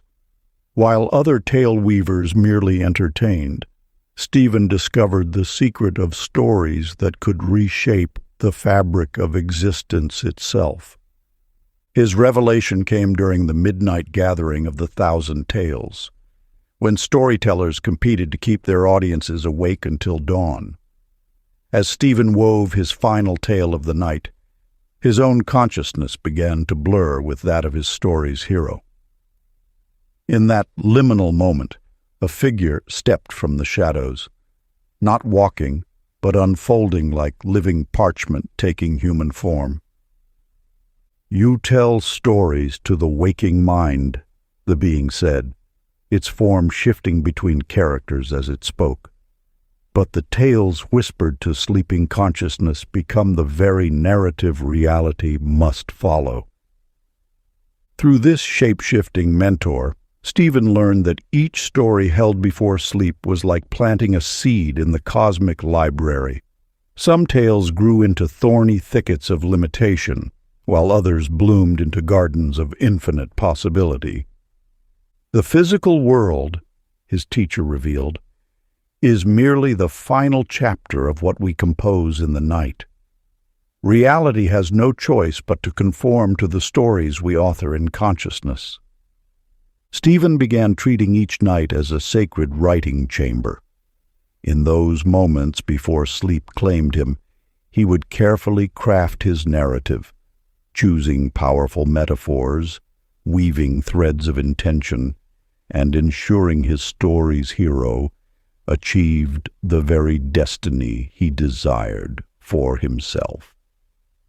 Soon his waking life began following these plot lines, as if some cosmic author was manifesting his bedtime tales into living reality. You see, cherished one, your pre-sleep mind is the ultimate storyteller's quill. Just as Stephen learned to author reality itself, you too can write the story of your destined greatness. Your practice. Tonight, as you enter sleep's sacred library, follow these steps. First, clear your mental parchment of old narratives. Then, compose the story of your desired reality. Finally, let sleep's mystery complete your tale. Feel yourself becoming the divine author. For just as Stephen discovered, the stories you compose in consciousness become the very plot reality must follow. Remember, you are not merely dreaming, you are writing in the cosmic library. Each night brings new tales to tell, new chapters to compose in the eternal book of creation. Trust that your sleeping mind knows the perfect words, for those who master midnight storytelling can write themselves into any reality they dare imagine. Chapter 23. The Potter's Reshaping Power. In the hidden valley of 1,000 kilns, where earth and fire danced in eternal partnership, lived a remarkable potter named Megan Foster. While other artisans merely shaped vessels of clay, Megan discovered how to mold the very substance of reality itself. Her revelation came during the sacred festival of new forms, when the divine potter was said to reshape the world anew. As she worked late into the night, her hands grew heavy with exhaustion, and the clay before her began to shimmer like moonlight on water. From her spinning wheel emerged a luminous being whose form flowed like liquid porcelain. "You shape only earth and clay," it said, gathering stardust between ethereal fingers. "But the true potter molds the infinite possibilities that exist between sleeping and waking." Through this fluid mentor, Megan learned that each moment before sleep was like fresh clay on the cosmic wheel. Some let their vessels harden into shapes of limitation, while others kept the clay of consciousness spinning with infinite potential. "Your circumstances," her teacher revealed, "are merely raw material waiting to be reshaped in the workshop of sleep. What seems fixed in daylight becomes fluid again under the potter's moon." Megan began treating each night as a sacred throwing wheel. In those moments before sleep claimed her, she would carefully center her intentions, smoothing rough edges of doubt, pulling up walls of possibility, and shaping vessels perfect enough to hold her dreams. Soon, her waking life began flowing into new forms, as if some cosmic potter was reshaping her reality according to her nighttime designs. You see, precious one, your pre-sleep mind is the ultimate potter's wheel. Just as Megan learned to reshape circumstance like clay, you too can mold your reality into vessels of pure potential. Your practice. Tonight, as you enter sleep's sacred workshop, follow these steps. First, gather the clay of your current circumstances. Then, center your intentions on the wheel of consciousness. Finally, let sleep's mystery complete your forming. Feel yourself becoming the divine potter. For just as Megan discovered, the vessels you shape in consciousness become the very forms reality must fill. Remember, you are not merely dreaming. You are throwing on the cosmic wheel. Each night brings new clay to center, new vessels to form in the eternal workshop of creation. Trust that your sleeping mind knows the perfect shapes, for those who master midnight pottery can mold any circumstance into a vessel of infinite possibility. Chapter 24. The Philosopher's Midnight Insights. In the mist-shrouded mountains of ancient Thrace, where wisdom echoed between peaks like whispers of the gods, lived a philosopher named Timothy Rodriguez, while other sages sought truth through endless debate. Timothy discovered how to download universal knowledge through the gateway of dreams. His revelation came during the festival of suspended questions, when philosophers traditionally left their most profound inquiries unanswered for one night. As Timothy sat beneath an ancient olive tree, wrestling with the paradox of existence itself, a peculiar moth landed on his meditation scroll. Its wings bore intricate patterns that seemed to shift and rearrange themselves into answers the longer he gazed upon them. As sleep began to claim him, the moth transformed into a luminous being whose form rippled like living parchment covered in ever-changing sacred geometries. "You seek answers in waking thought," it said, each word creating ripples in the air like stones dropped in still water. But the deepest mysteries can only be solved in the space between questions and dreams. Through this enigmatic mentor, Timothy learned that each question held before sleep was like a seed planted in the cosmic mind. Some queries sprouted thorny confusion, while others bloomed into perfect understanding with the morning light. The universe, his teacher revealed, answers not through the narrow channel of waking logic, but through the infinite pathways of sleeping consciousness. Your questions are keys. Sleep turns the lock. Timothy began treating each night as a sacred symposium. In those moments before consciousness dimmed, he would carefully formulate his deepest questions, not seeking to solve them, but offering them like incense to the altar of universal mind. Soon, his waking hours sparkled with unexpected insights, as if some cosmic sage was downloading wisdom directly into his understanding. You see, beloved seeker, your pre-sleep mind is the ultimate philosophical vessel. Just as Timothy learned to receive universal wisdom, you too can access the infinite library of cosmic knowledge. Your practice. Tonight, as you enter sleep's sacred academy, follow these steps. First, formulate your deepest question with perfect clarity.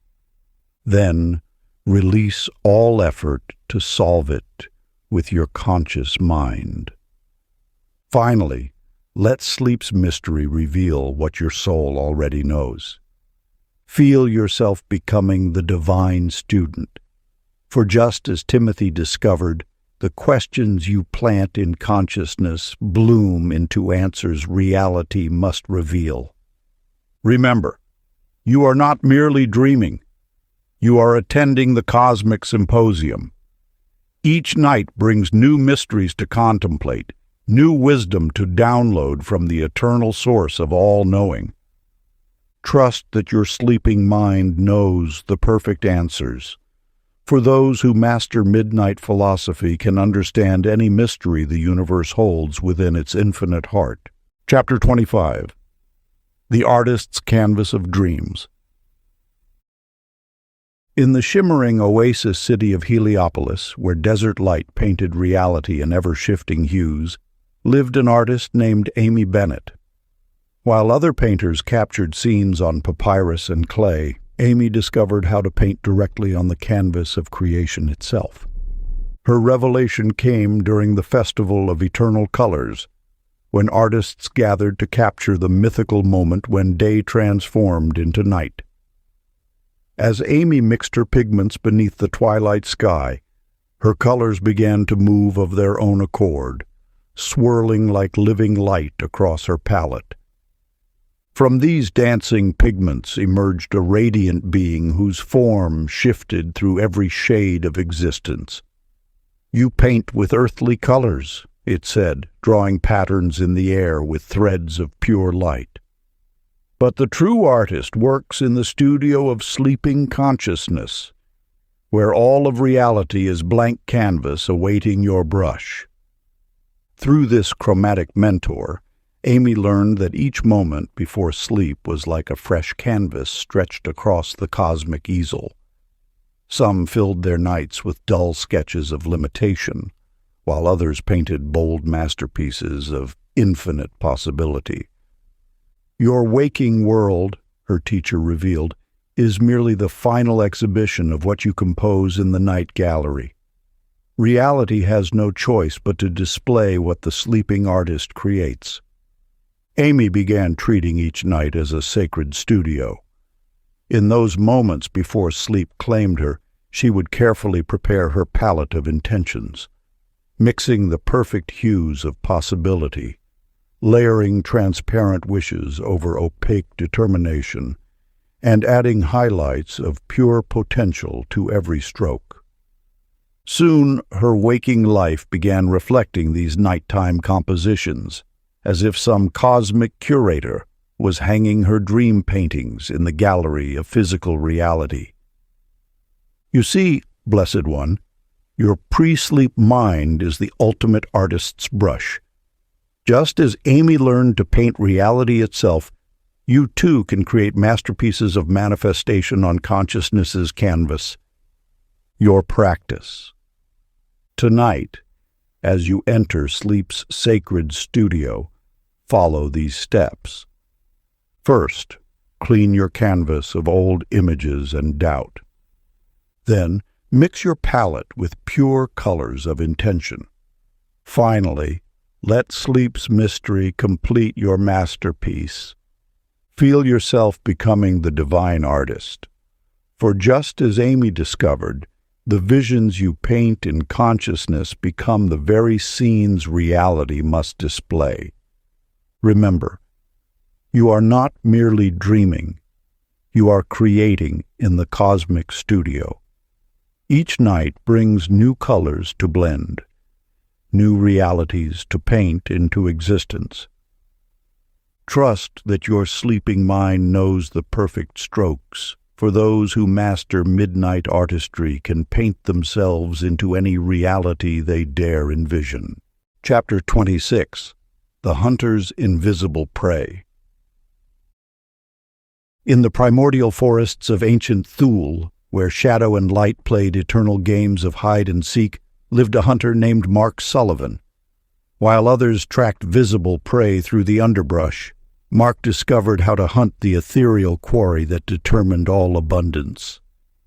His revelation came during the night of shifting shadows, when the boundary between seen and unseen grew thin as spider's silk. As Mark followed familiar deer trails beneath the waning moon, he encountered tracks that seemed to glow with inner light, prints that belonged to no earthly creature. Following these luminous markings led him to a clearing where a celestial stag stood waiting, its antlers crowned with constellations. "You hunt what eyes can see," it spoke, pawing symbols into the earth that sparkled like fallen stars. But true abundance leaves no visible tracks. It must be stalked in the hunting grounds of dreams. Through this starlit mentor, Mark learned that each moment before sleep was like entering sacred hunting grounds. Some wandered aimlessly through forests of lack, while others followed the hidden trails that led to prosperity's secret lairs. Your circumstances, his teacher revealed, are merely the visible spoor of invisible prey. What appears as chance in daylight was tracked and captured first in dreams. Mark began treating each night as a sacred hunt. In those moments before sleep claimed him, he would carefully lay his intention traps, setting snares of possibility, marking trails of opportunity, and following the subtle signs that led to abundance's den. Soon his waking hours filled with prosperous encounters, as if some cosmic gamekeeper was driving fortune's herd directly into his path. You see, Blessed One, your pre-sleep mind is the ultimate hunting ground. Just as Mark learned to track invisible quarry, you too can stalk and capture the ethereal prey of prosperity. Your practice.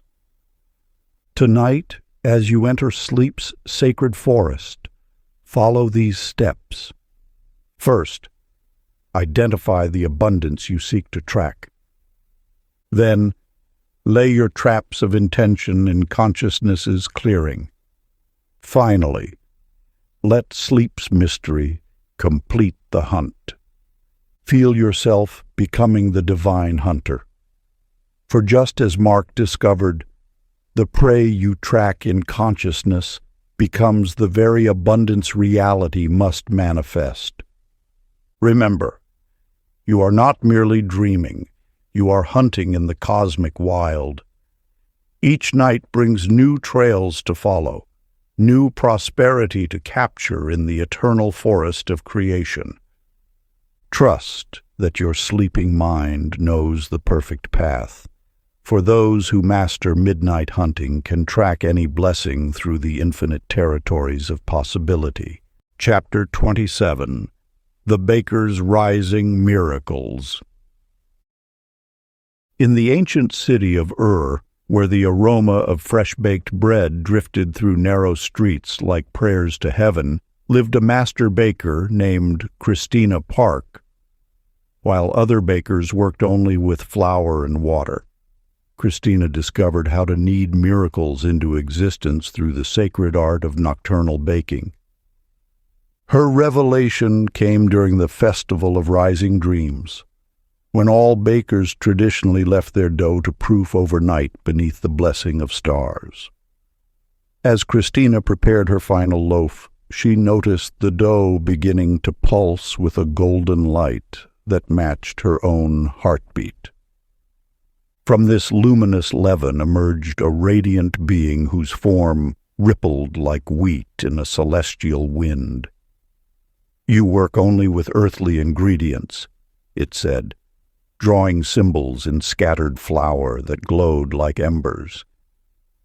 "But the master baker's true ingredients are the wishes whispered to tomorrow's dawn."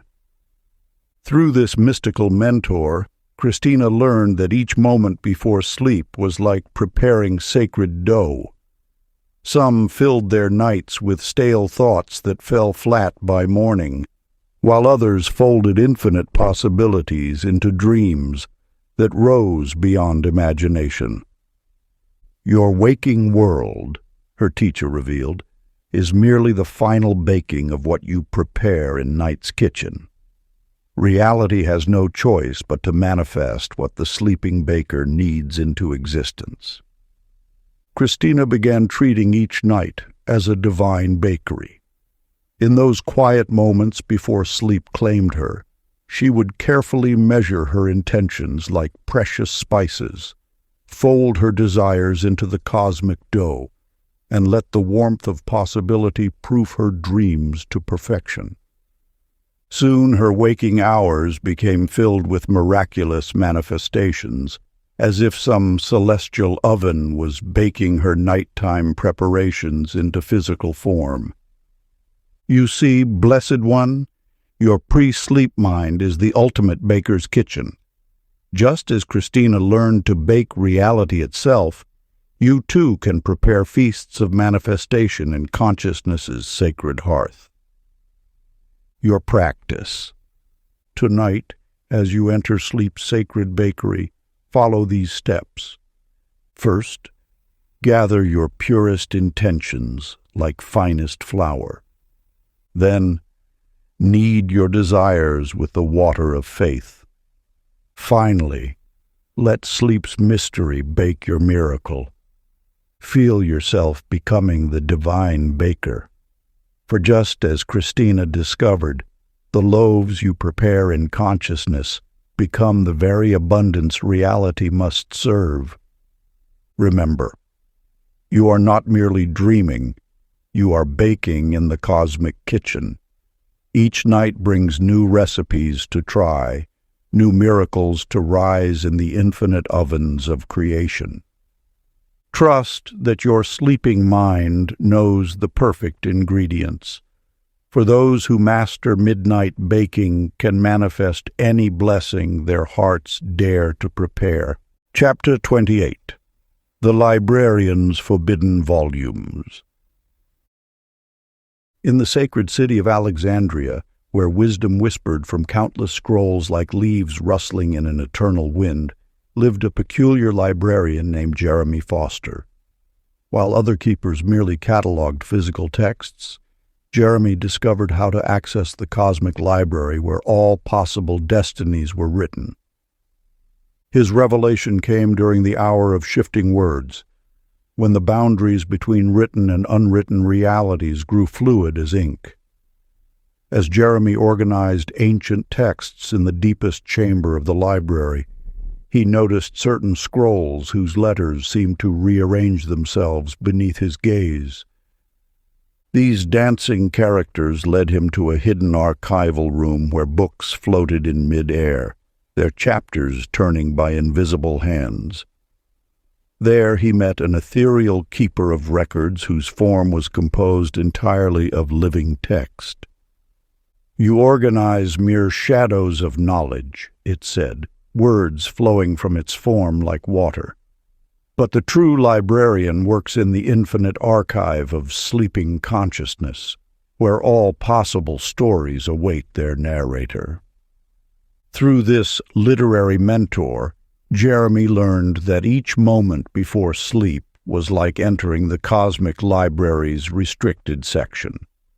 Some filled their nights reading tales of limitation, while others learned to edit the very books of destiny. "Your circumstances," his teacher revealed, "are merely the published version of what you write in the dream library. Reality has no choice but to reflect what the sleeping librarian catalogues as truth." Jeremy began treating each night as sacred archival work. In those quiet moments before sleep claimed him, he would carefully select the volumes of possibility he wished to read into existence, cross-referencing dreams with the infinite card catalog of potential. Soon his waking life began reflecting these nighttime readings, as if some cosmic publisher was printing his chosen stories into physical reality. You see, Blessed One, your pre-sleep mind is the ultimate restricted section.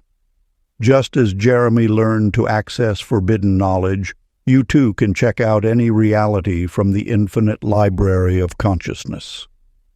Your practice. Tonight, as you enter sleep's sacred archive, follow these steps. First, clear your mind like empty shelves awaiting new volumes. Then, select the story of existence you wish to read into being. Finally, let sleep's mystery bind your chosen tale into reality. Feel yourself becoming the divine librarian.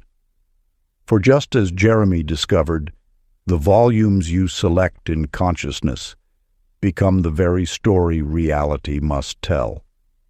Remember, you are not merely dreaming, you are curating in the cosmic archive.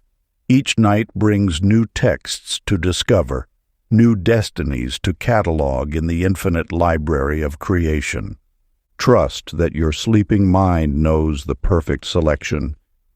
For those who master midnight librarianship can check out any blessing their hearts dare to read into existence. Chapter 29. The Merchant's Golden Dreams. In the legendary silk city of Samarkand, where fortune's wheel spun fate's gilded threads, lived a peculiar merchant named Kimberly Torres. While other traders counted their wealth in silver and gold, Kimberly discovered how to harvest riches from the fertile fields of night itself. Her revelation came during the season of pearl moons, when desert winds carried whispers of ancient wealth wisdom across the sleeping bazaars. As Kimberly balanced her ledgers beneath flickering lamplight, she noticed certain numbers beginning to shimmer like heat waves rising from sun-baked sand. Following these dancing figures led her to a hidden courtyard where an enigmatic being sat cross-legged atop a pile of golden seeds. Its form shifted between merchant and garden spirit, clothing woven from sprouting coins. "You count what yesterday has yielded," it said, planting glowing seeds in the air that bloomed into showers of precious gems. "But true wealth must be cultivated in the midnight gardens of consciousness before it can flower in the markets of day." Through this mercantile mentor, Kimberly learned that each moment before sleep was like preparing soil for prosperity's planting. Some scattered their dreams on barren ground, while others learned to nurture abundance in the fertile fields of possibility. "Your fortunes," her teacher revealed, "are merely the harvest of what you plant in dreams. Reality has no choice but to bloom what the sleeping merchant sows with conviction." Kimberly began treating each night as sacred cultivation. In those quiet moments before sleep claimed her, she would carefully plant her intentions like precious seeds, water them with unwavering faith, and trust the mystery of night to bring forth golden harvests. Soon, her waking hours filled with prosperous opportunities, as if some cosmic gardener was ensuring her every nighttime planting bore fruit in the light of day. "You see, Blessed One, your pre-sleep mind is the ultimate trading ground. Just as Kimberly learned to cultivate cosmic wealth, you too can plant prosperous seeds in consciousness's fertile soil. Your practice. Tonight, as you enter sleep's sacred garden, follow these steps. First, prepare your mind like rich soil awaiting precious seeds. Then, plant your intentions in the fertile ground of dreams. Finally, let sleep's mystery nurture your abundance to fruition. Feel yourself becoming the divine merchant gardener. For just as Kimberly discovered, the seeds you plant in consciousness become the very fortune reality must yield. Remember, you are not merely dreaming, you are cultivating in the cosmic marketplace. Each night brings new seeds to plant, new wealth to grow in the infinite gardens of creation. Trust that your sleeping mind knows the perfect season, for those who master midnight merchandising can harvest any blessing their hearts dare to cultivate. Chapter 30. The Shepherd's Guiding Star. In the wind-swept highlands of ancient Anatolia, where celestial lights danced like divine shepherds across the night sky, lived a peculiar shepherd named Sean Mitchell. While other herders followed worn paths through familiar valleys, Sean discovered how to read the invisible star trails that led to miraculous pastures. His revelation came during the night of wandering stars, when the boundaries between earthly and celestial flocks grew thin as mountain mist. As Sean watched his sheep beneath the cosmic dome, he noticed certain stars beginning to pulse in rhythm with his flock's movements. These stellar patterns drew his attention to a radiant figure whose form shimmered like starlight on still water. tending ethereal sheep made of pure light. "You guide only earthly flocks," it said, tracing constellation paths with a staff of living light. "But the master shepherd must learn to tend the star herds of possibility." Through this celestial mentor, Sean learned that each moment before sleep was like standing atop the highest peak of consciousness. Some wandered blindly through dreams, while others learned to follow the cosmic shepherd star to realms of infinite abundance. "Your daily path," his teacher revealed, "is merely the earthly echo of what you chart in dreams. Reality has no choice but to follow where the sleeping shepherd leads the flock of possibility." Sean began treating each night as sacred shepherding. In those quiet moments before sleep claimed him, he would carefully observe the star patterns of potential, guide his intentions along celestial trails, and trust the mystery of night to lead him to miraculous manifestation. Soon, his waking hours revealed extraordinary opportunities, as if some cosmic herder was ensuring his nighttime journeys manifested as physical abundance. "You see, Blessed One, your pre-sleep mind is the ultimate shepherding ground. Just as Sean learned to follow divine guidance, you too can tend the flocks of destiny in consciousness's infinite pastures." Your practice. Tonight, as you enter sleep's sacred highlands, follow these steps. First, still your mind like a clear night sky awaiting starlight. Then, watch for the guiding star of your highest purpose. Finally, let sleep's mystery lead you to abundance's perfect pasture. Feel yourself becoming the divine shepherd. For just as Sean discovered, the paths you chart in consciousness become the very roads reality must follow. Remember, you are not merely dreaming. You are herding in the cosmic highlands. Each night brings new stars to follow, new pastures to discover in the infinite fields of creation. Trust that your sleeping mind knows the perfect path. For those who master midnight shepherding can manifest any blessing their hearts dare to seek beneath the eternal stars. Part 4. The Geometry of Destiny. Chapter 31. The Mason's Sacred Geometry. In the mountain temples of ancient Cappadocia, where sacred stones whispered mysteries older than time itself, lived a peculiar mason named Brittany Wong.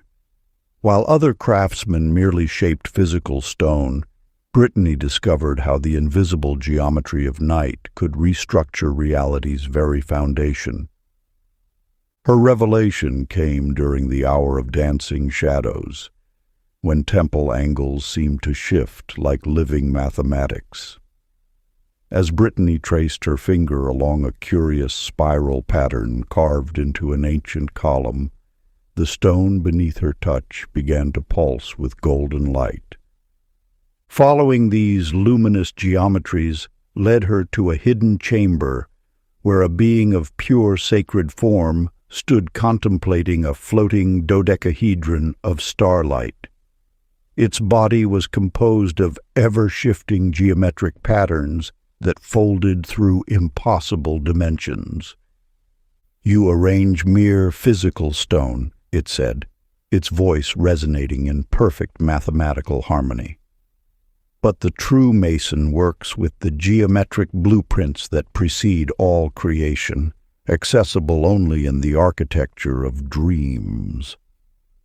Through this crystalline mentor, Brittany learned that each moment before sleep was like entering the cosmic architect's workshop.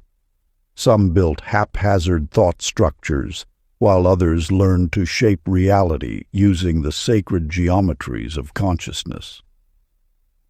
"Your circumstances," her teacher revealed, are merely the physical expression of what you construct in the dream temple.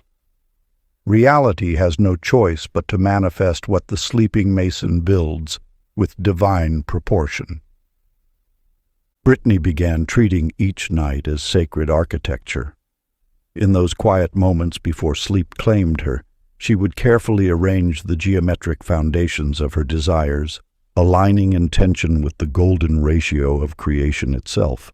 Soon her waking life reflected these nighttime constructions, as if some cosmic builder was translating her geometric dreams into tangible reality.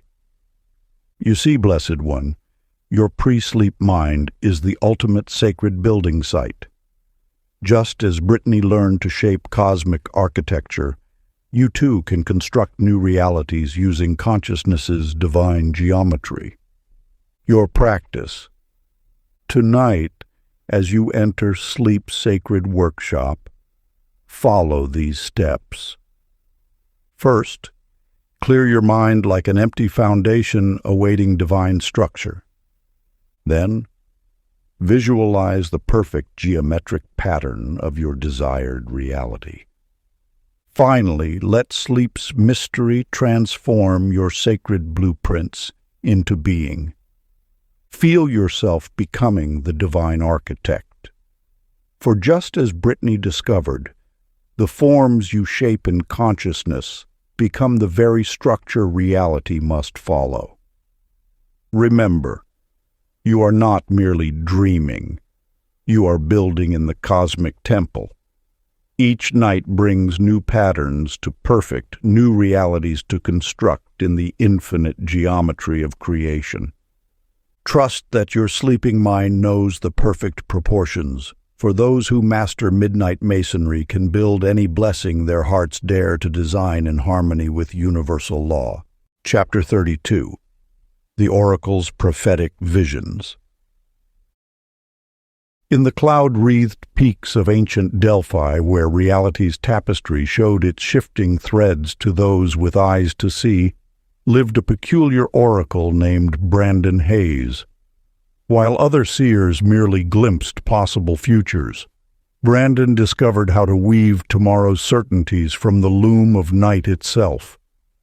His revelation came during the time of unraveling moons, when the barriers between what is and what could be grew gossamer thin. As Brandon sat before the sacred flames reading whispers of smoke, he noticed certain patterns beginning to crystallize like frost on morning leaves. These frozen moments led him to a hidden grotto, where a being of pure possibility sat weaving on a loom made of starlight and shadow. Its form shifted between all futures at once, each movement creating and dissolving countless destinies. "You read what might be," it said, fingers dancing through threads of time that sparkled like dew in morning light. But the true oracle knows tomorrow's tapestry is woven in the dream time, when consciousness flows like liquid gold through time's channels.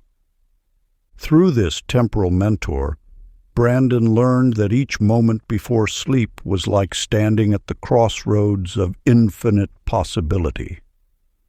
Some merely dreamed of futures, while others learned to select and strengthen the threads of desired destiny.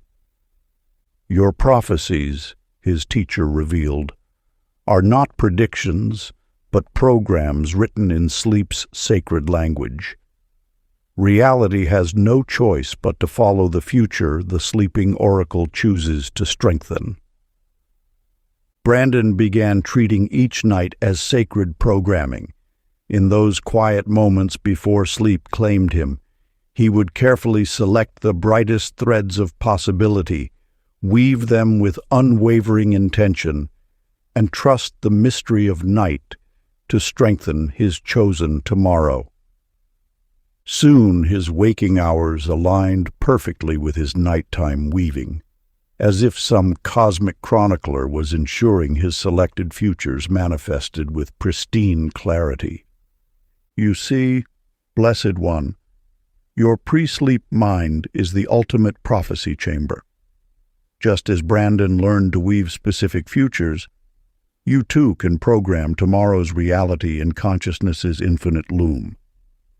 Your practice. Tonight, as you enter sleep's sacred temple, follow these steps. First, still your mind like the surface of the oracle's pool.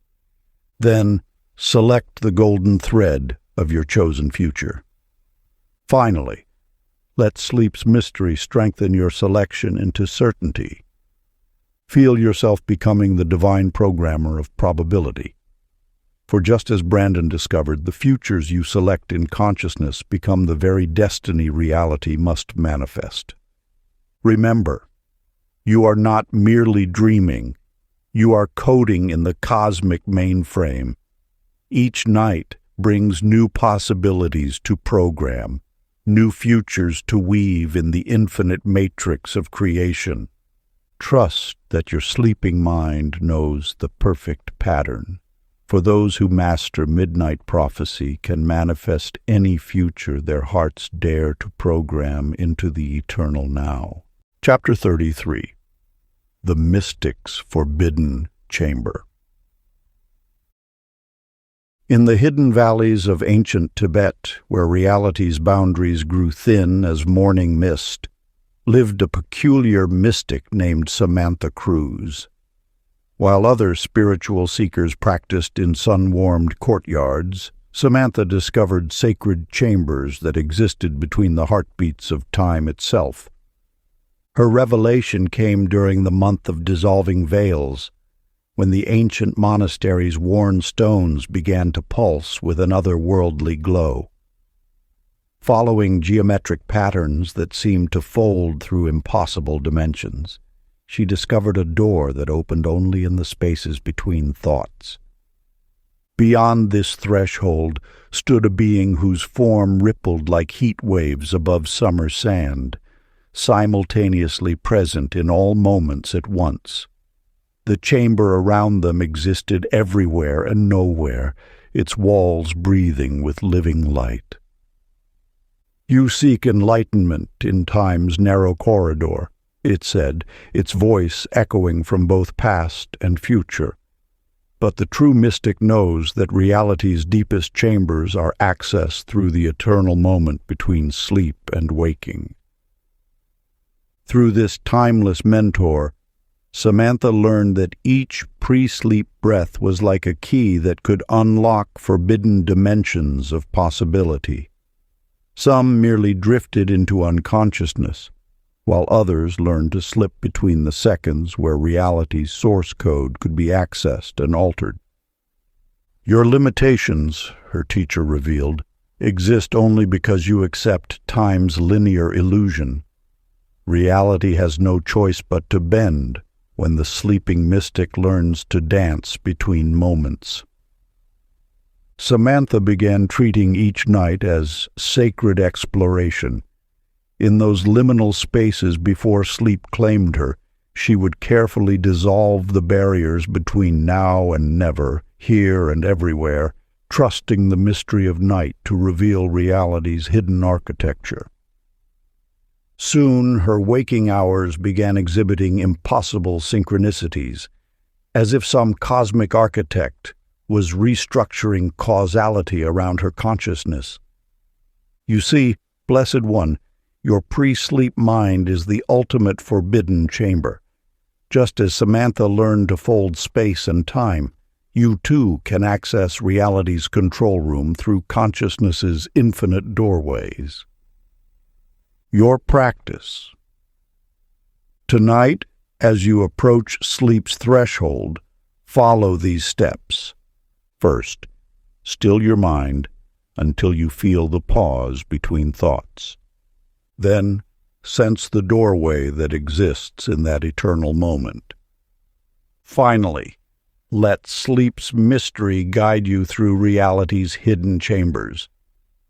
Feel yourself becoming the divine explorer of infinity. For just as Samantha discovered, The dimensions you access in consciousness become the very reality you experience in waking life. Remember, you are not merely dreaming, you are walking between worlds. Each night brings new chambers to explore, new possibilities to unlock in the infinite architecture of creation. Trust that your sleeping mind knows the perfect path through eternity. For those who master midnight mystery can manifest any reality their hearts dare to imagine beyond time's illusion. Chapter 34. The Emperor's Secret Power. In the jade-walled palace of ancient Xi'an, where dragon-carved pillars stretched toward heaven's vault, lived a peculiar emperor named Aaron Foster. While other rulers commanded vast armies and hoarded gleaming treasures, Aaron discovered that true sovereignty lay not in his golden throne, but in the invisible empire of his sleeping mind. His revelation came during the season of whispering wisdom, when the weight of his imperial crown began manifesting strange visions.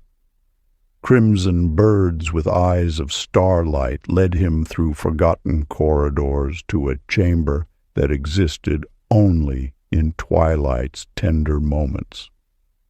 There he encountered a being whose form shifted between emperor and emptiness, wearing a crown made of conscious thought.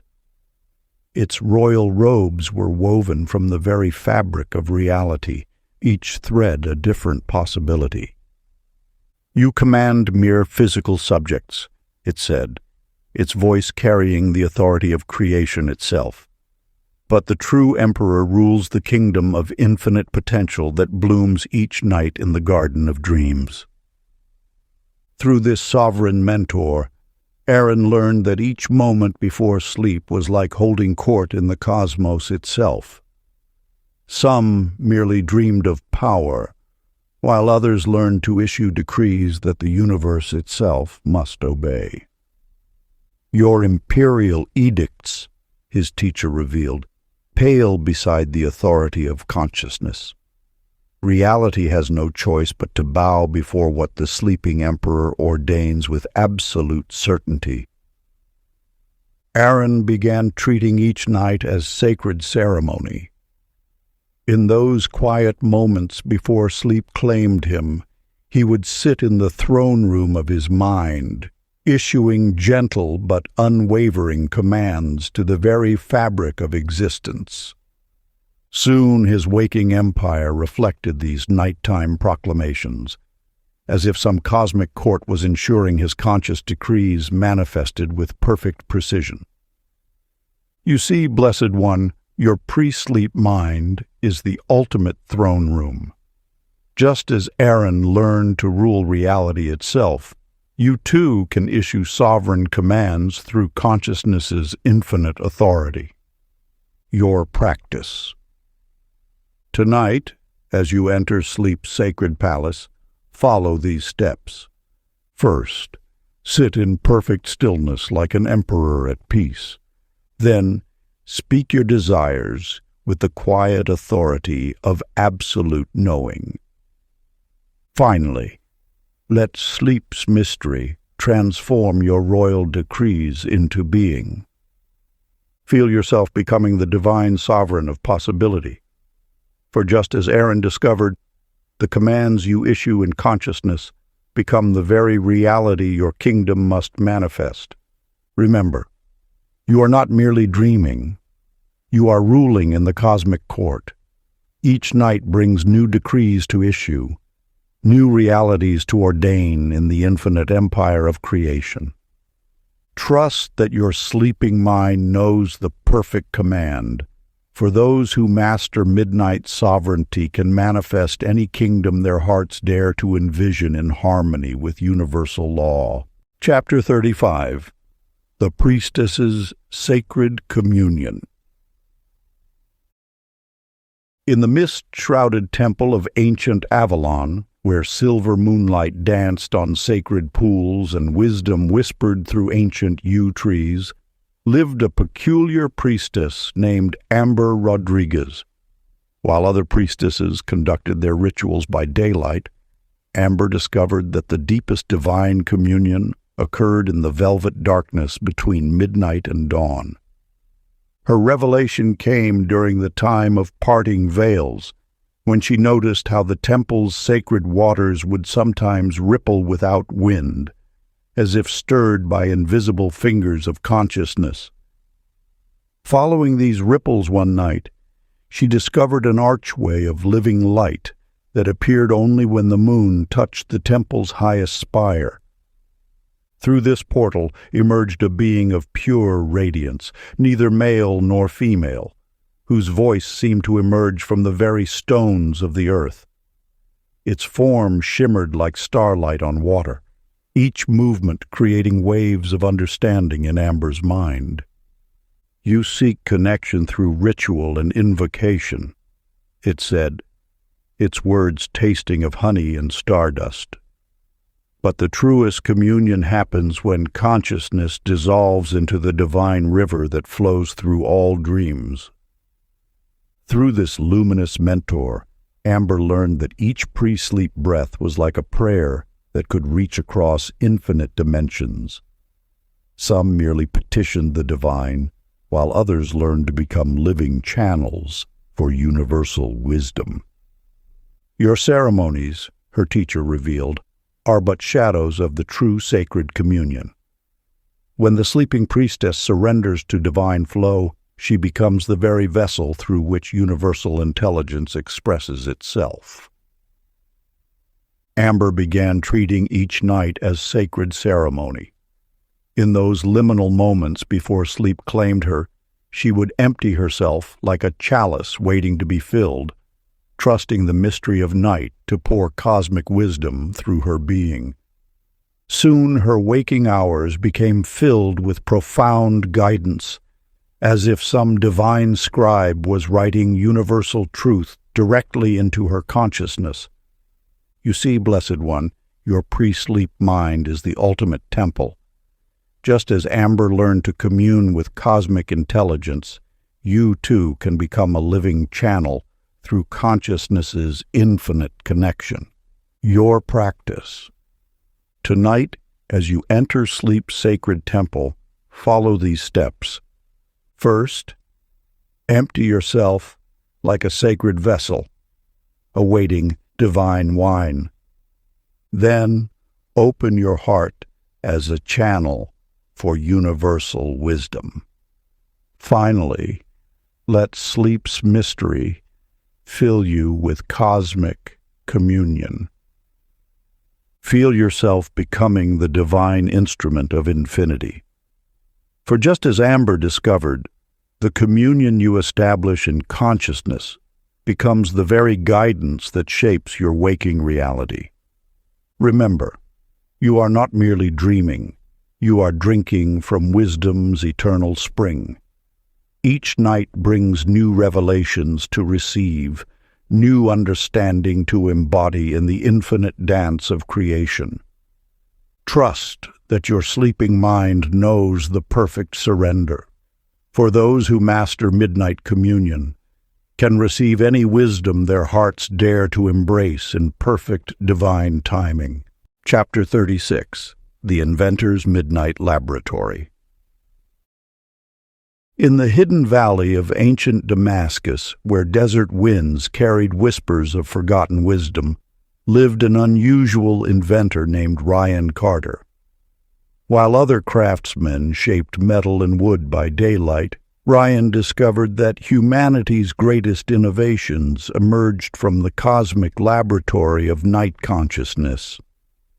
His revelation came during the season of falling stars, when the workshop's shadows began dancing with strange geometric patterns. Following formulas that appeared in his mind like living blueprints, he found himself drawn to an ancient courtyard where moonlight transformed simple sand into glowing designs of impossible complexity. There he encountered a being whose form shifted between solid and energy, its hands perpetually assembling and dissolving new creations from pure light. Its movements wrote equations in the air that answered questions humanity had not yet learned to ask. "You seek to build with crude materials," it said, its voice humming like harmonious machinery. "But the true inventor knows that every innovation already exists in the infinite patent office of universal mind." Through this luminous mentor, Ryan learned that each pre-sleep thought was like a key that could unlock cosmic blueprints.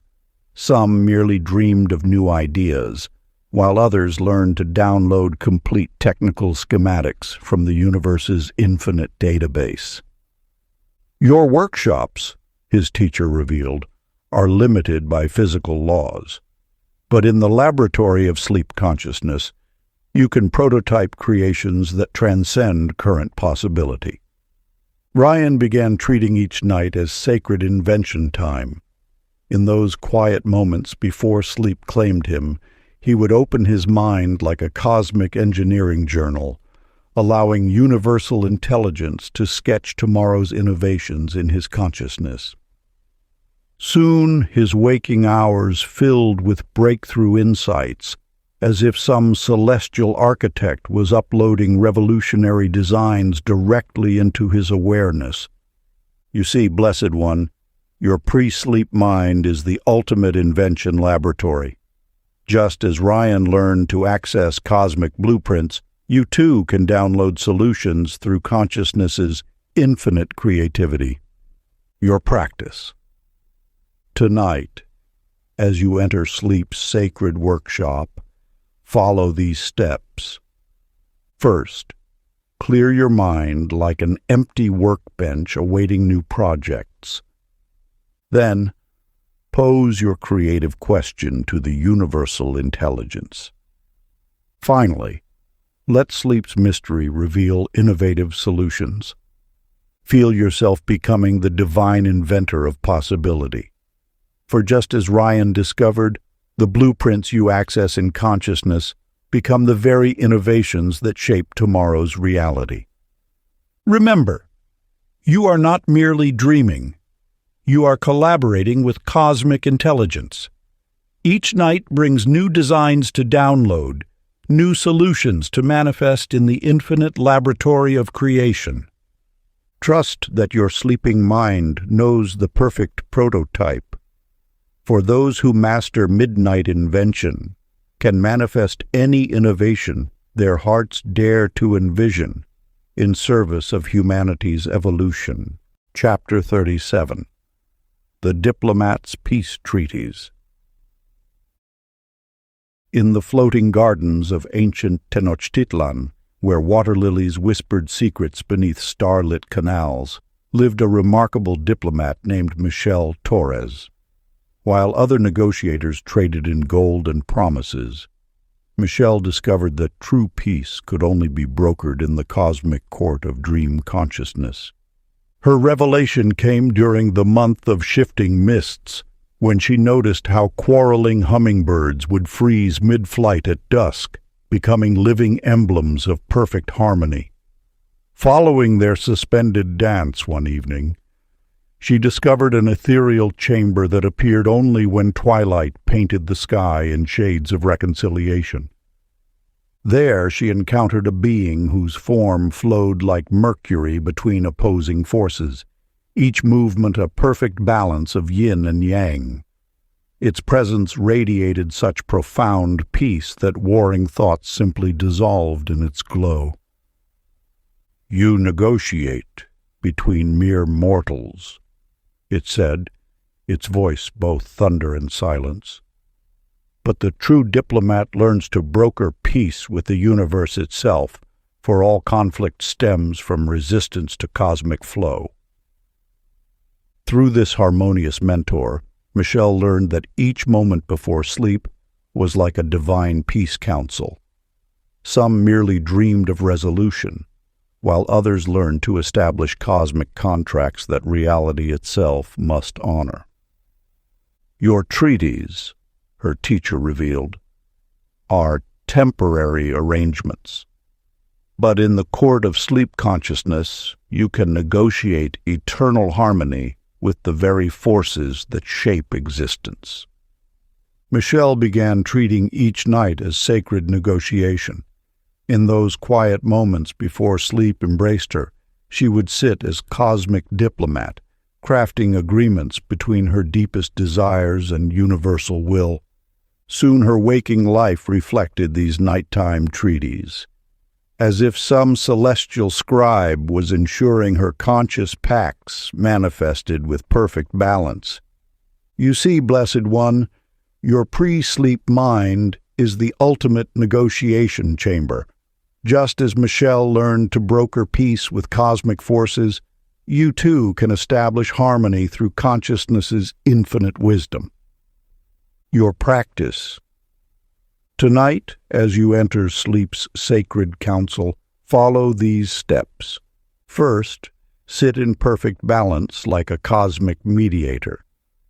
Then, state your desires as offerings to universal harmony.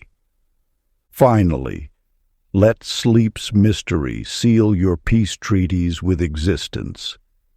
Feel yourself becoming the divine diplomat of possibility.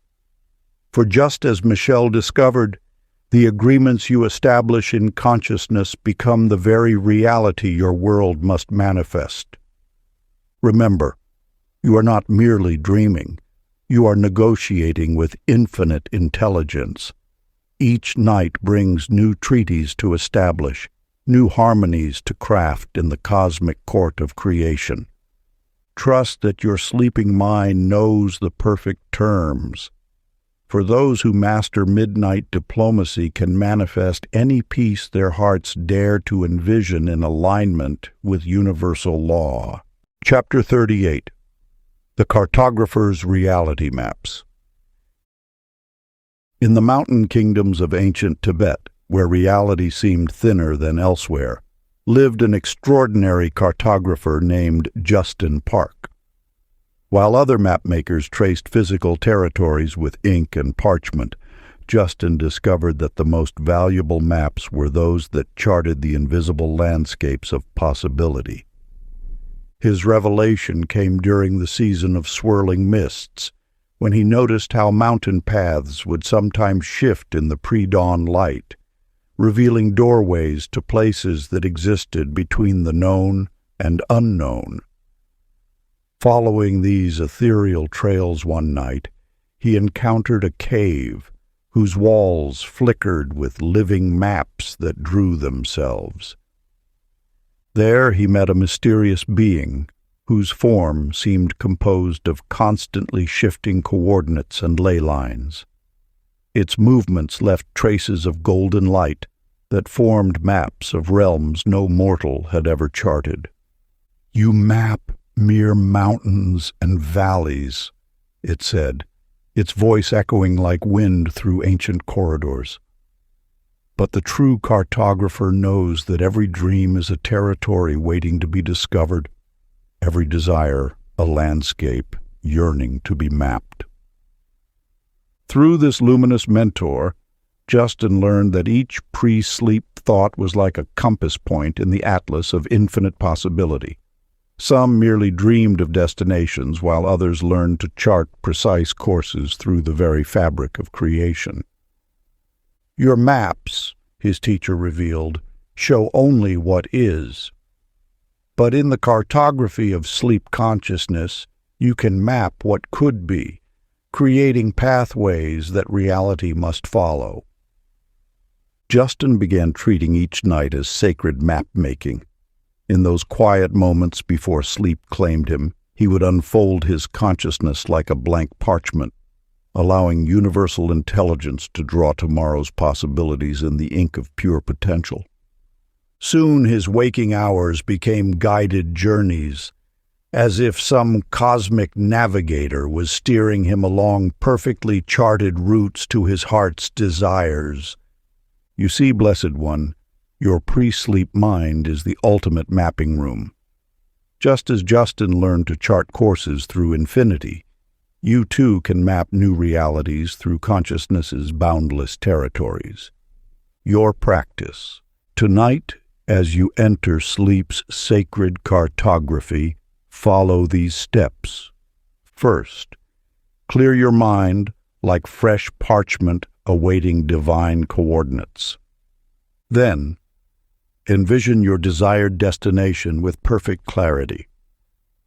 Finally, let sleep's mystery draw the golden pathways leading there. Feel yourself becoming the divine cartographer of possibility.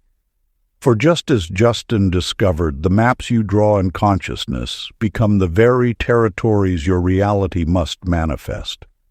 Remember, you are not merely dreaming, you are charting courses through infinite potential.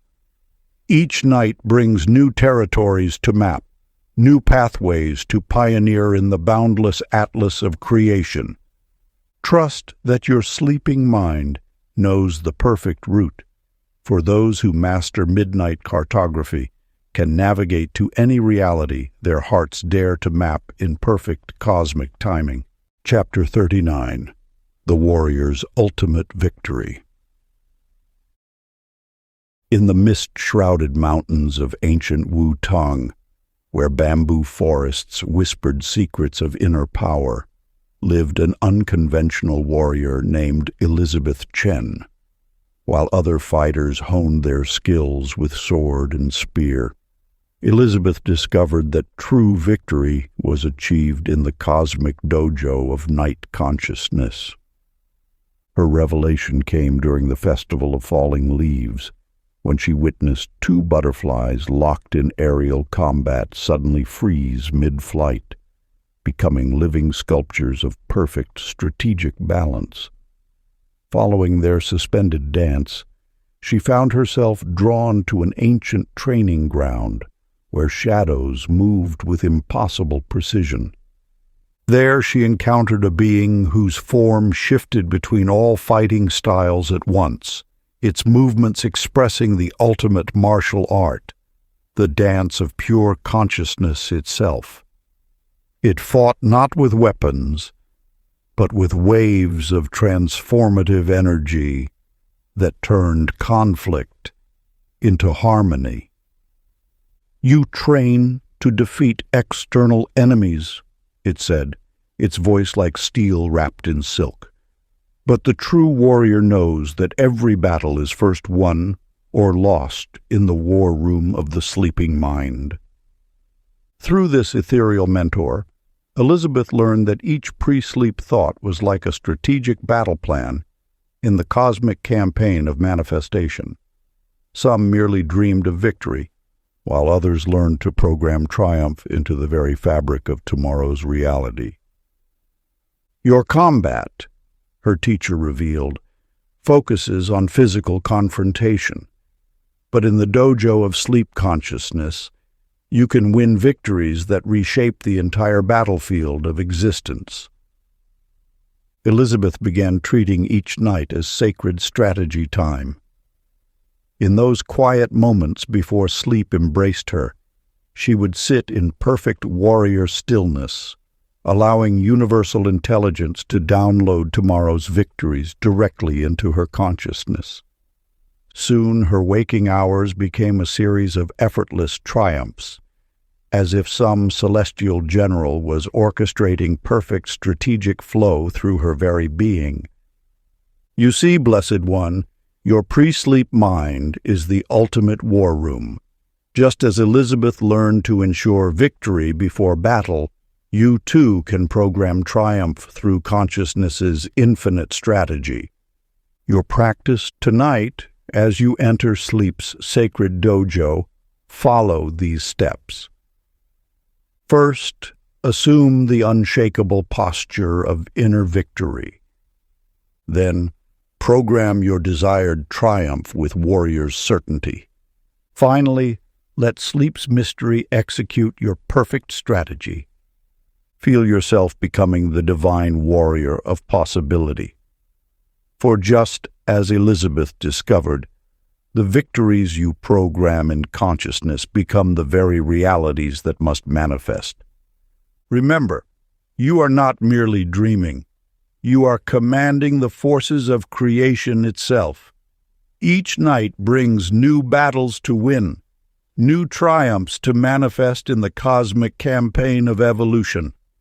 Trust that your sleeping mind knows the perfect strategy, for those who master midnight warfare can manifest any victory their hearts dare to envision in service of humanity's highest good. Chapter 40. The Sage's Infinite Wisdom.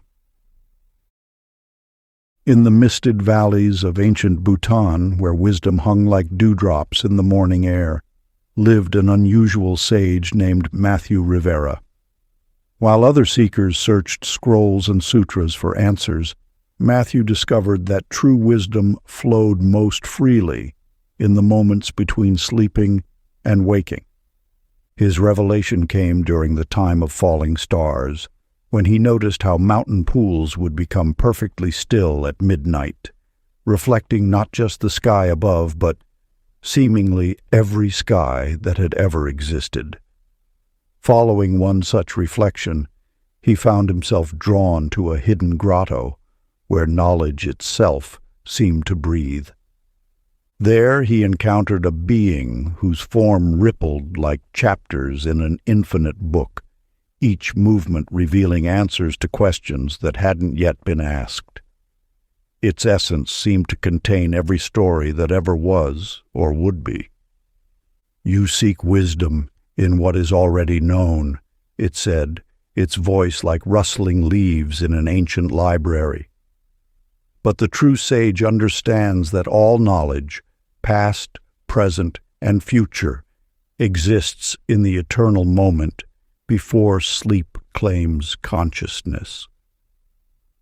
Through this luminous mentor, Matthew learned that each pre-sleep thought was like opening a volume in the cosmic library of infinite possibility.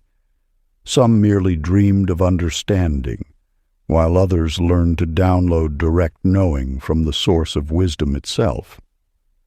Your questions, his teacher revealed, chase answers that already exist within you. In the library of sleep consciousness, you can access any knowledge your soul requires before you even form the question. Matthew began treating each night as sacred study time. In those quiet moments before sleep embraced him, he would open his mind like a blank scroll, allowing universal intelligence to write tomorrow's wisdom directly into his being. Soon his waking hours became a dance of perfect understanding, as if some celestial librarian was handing him exactly the knowledge he needed in each moment. You see, Blessed One, your pre-sleep mind is the ultimate reading room. Just as Matthew learned to access infinite wisdom, you too can receive perfect understanding through consciousness's boundless library. Your practice. Tonight, as you enter sleep's sacred study, follow these steps. First, still your mind like an empty scroll awaiting divine inscription. Then, open yourself to receive wisdom beyond what you know to seek. Finally, let sleep's mystery fill you with perfect understanding. Feel yourself becoming the divine sage of possibility. For just as Matthew discovered, the wisdom you access in consciousness becomes the very knowing your reality must express. Remember, you are not merely dreaming, you are communing with infinite intelligence. Each night brings new volumes to explore, new understanding to integrate in the cosmic library of creation. Trust that your sleeping mind knows exactly what you need to learn. For those who master midnight wisdom can access any knowledge their souls require for perfect evolutionary unfoldment. Part 5. The Cosmic Authority. Chapter 41. The Astronomer's Starseed Power.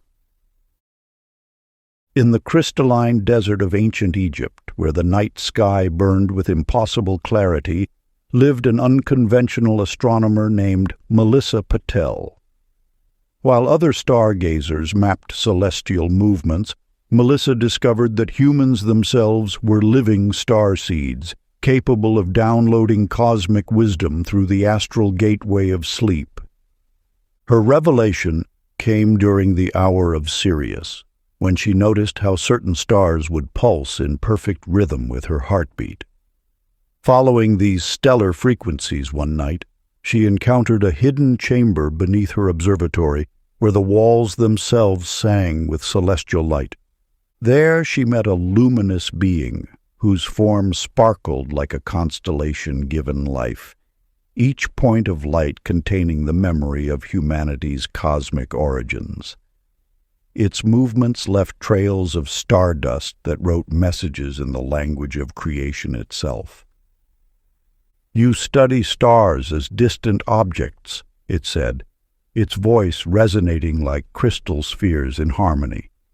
"But the true astronomer knows that every human carries stellar codes in their DNA, waiting to be awakened through sacred sleep." Through this radiant mentor, Melissa learned that each pre-sleep thought was like an antenna receiving transmissions from humanity's home stars. Some merely dreamed of cosmic connection, while others learned to download direct instructions from their stellar source. "Your telescope," her teacher revealed, "points outward at distant lights. But in the observatory of sleep consciousness, you can receive wisdom from the very stars that seeded Earth with life."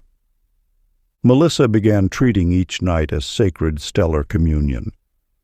In those quiet moments before sleep claimed her, she would tune her consciousness like a cosmic receiver, allowing stellar intelligence to download tomorrow's evolution directly into her being. Soon her waking hours became a dance of celestial grace, as if some cosmic choreographer was orchestrating her life in perfect alignment with the stars themselves. "You see, Blessed One, your pre-sleep mind is the ultimate stellar receiver. Just as Melissa learned to download cosmic wisdom, you too can access your starseed heritage through consciousness's infinite connection." Your practice. Tonight, as you enter sleep's sacred observatory, follow these steps. First, align your heart with the eternal stellar pulse. Then, open yourself as a receiver of cosmic transmission. Finally, let sleep's mystery decode your stellar inheritance. Feel yourself becoming the divine astronomer of consciousness. For just as Melissa discovered, the stellar codes you access in sleep become the very light your reality must express. Remember, you are not merely dreaming. You are remembering your cosmic origin. Each night brings new transmissions to receive, new wisdom to integrate from the stars that birthed humanity. Trust that your sleeping mind knows the perfect frequency, for those who master midnight astronomy can download any wisdom their starseed nature requires for perfect cosmic awakening. Chapter 42. The Alchemist's Final Transformation. In the hidden valleys of ancient Tibet, where sacred caves held secrets older than time itself, lived an unconventional alchemist named John Martinez. While other practitioners sought to transform lead into gold, John discovered the ultimate transmutation occurred not in physical crucibles, but in the cosmic laboratory of sleep consciousness. His revelation came during the hour of the jade moon, when he noticed how dewdrops on spider webs would transform into perfect spheres of rainbow light. Following these prismatic trails, he found himself drawn to a mysterious grotto where reality itself seemed to shift and flow like quicksilver. There he encountered a being whose form continuously transformed through all elements at once, earth becoming water, water igniting to fire, fire dissolving into air, air crystallizing back to earth. Its very existence demonstrated the ultimate alchemical truth. "You seek to transform mere metals," it said, its voice shifting like mercury in moonlight. "But the true alchemist knows that all physical transmutation is merely a reflection of consciousness transformation through the crucible of sleep." Through this metamorphic mentor, John learned that each pre-sleep thought was like adding a new element to the cosmic formula of manifestation. Some merely dreamed of transformation, while others learned to program complete transmutation into the very essence of tomorrow's reality. "Your laboratory," his teacher revealed, "focuses on material change. But in the alchemical chamber of sleep consciousness, you can transform the very substance of existence itself." John began treating each night as sacred experimentation time. In those quiet moments before sleep embraced him, he would distill his consciousness to its purest essence, allowing universal intelligence to perform the final transmutation directly through his being. Soon, his waking hours became a series of miraculous transformations, as if some celestial alchemist was continuously perfecting the formula of his existence. "You see, Blessed One, your pre-sleep mind is the ultimate alchemical laboratory. Just as John learned to transmute consciousness into golden reality, you too can achieve the great work through sleep's sacred science." Your practice. Tonight, as you enter sleep's mystic chamber, follow these steps. First, distill your consciousness to its purest intention. Then, add the catalyst of unwavering faith. Finally, let sleep's mystery complete the perfect transmutation. Feel yourself becoming the divine alchemist of possibility. For just as John discovered, the transformations you initiate in consciousness become the very changes reality must manifest. Remember, you are not merely dreaming. You are participating in the ultimate alchemical operation. Each night brings new elements to transform, new possibilities to manifest in the cosmic laboratory of creation. Trust that your sleeping mind knows the perfect formula. For those who master midnight alchemy can transmute any circumstance into its highest expression in service of universal evolution. Chapter 43. The Oracle's Time-Bending Prophecy. In the misty peaks of ancient Nepal, where time itself seemed to flow like mountain streams, lived an unconventional oracle named Stephanie Wong. While other seers gazed into reflecting pools to glimpse possible futures, Stephanie discovered that the true art of prophecy lay not in seeing tomorrow, but in choosing it. Her revelation came during the season of spinning mists, when she noticed how morning fog would sometimes freeze in mid-swirl, creating doorways that seemed to lead into different versions of the same moment. Following one such portal, she discovered a hidden shrine where time appeared to dance in spiraling fractals. There she met a being whose form existed simultaneously in past, present, and future, each movement rippling backward and forward through eternity. Its eyes held the light of 1,000 tomorrows, each one shimmering with possibility. "You seek to see what will be," it said, its voice echoing from both yesterday and tomorrow.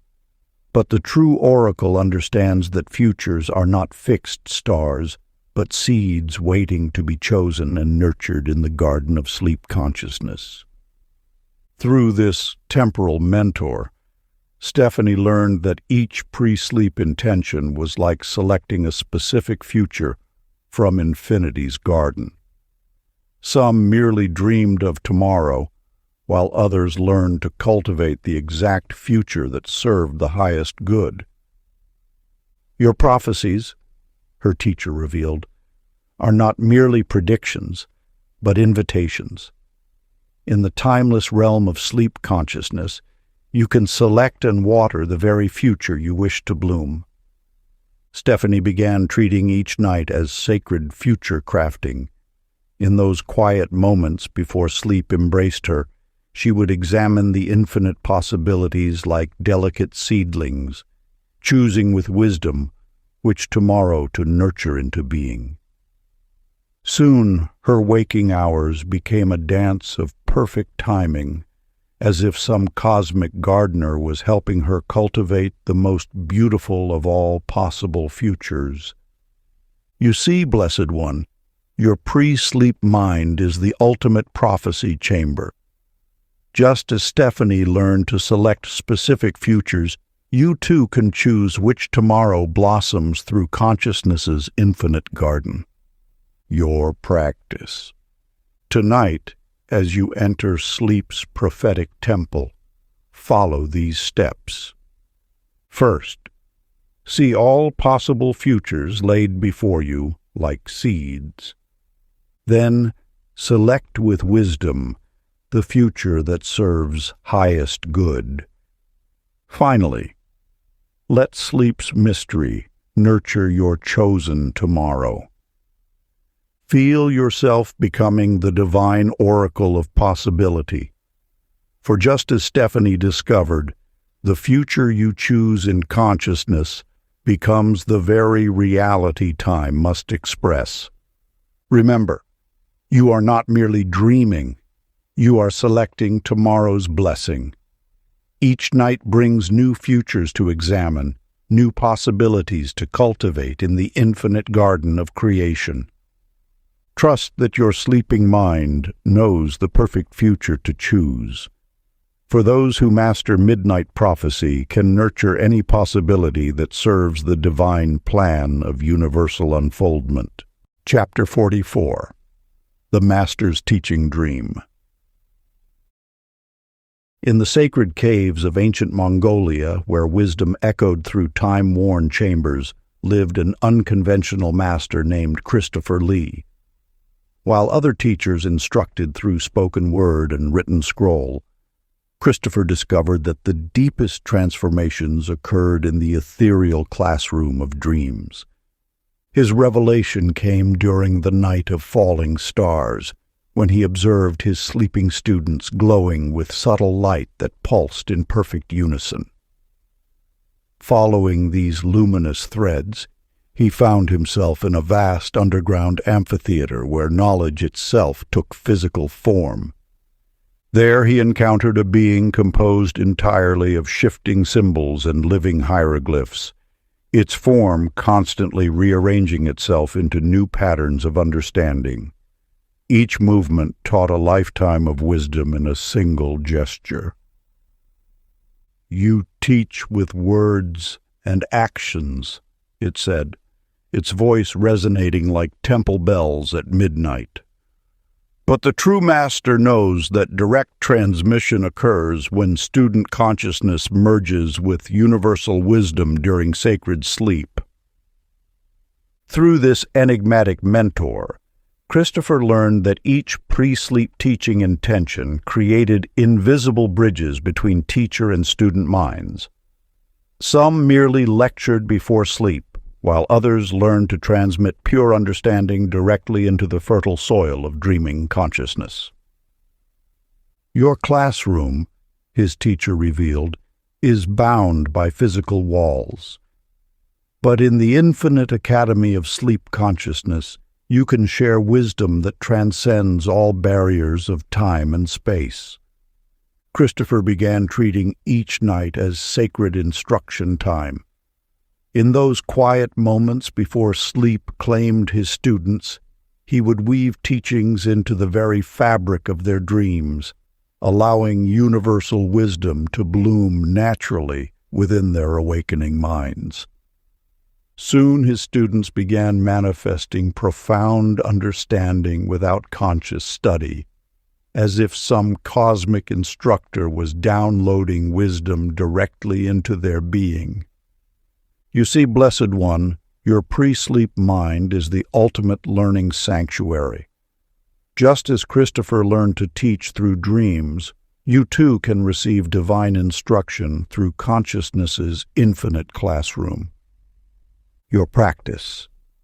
Tonight, as you enter sleep's sacred academy, follow these steps.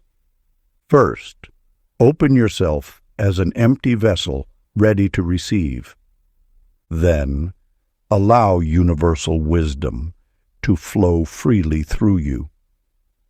Finally, let sleep's mystery transform knowledge into understanding. Feel yourself becoming the divine student of existence. For just as Christopher discovered, the teachings you receive in consciousness become the very wisdom your reality must express. Remember, you are not merely dreaming, you are attending the universe's most sacred school. Each night brings new lessons to integrate, new understanding to embody in service of collective awakening.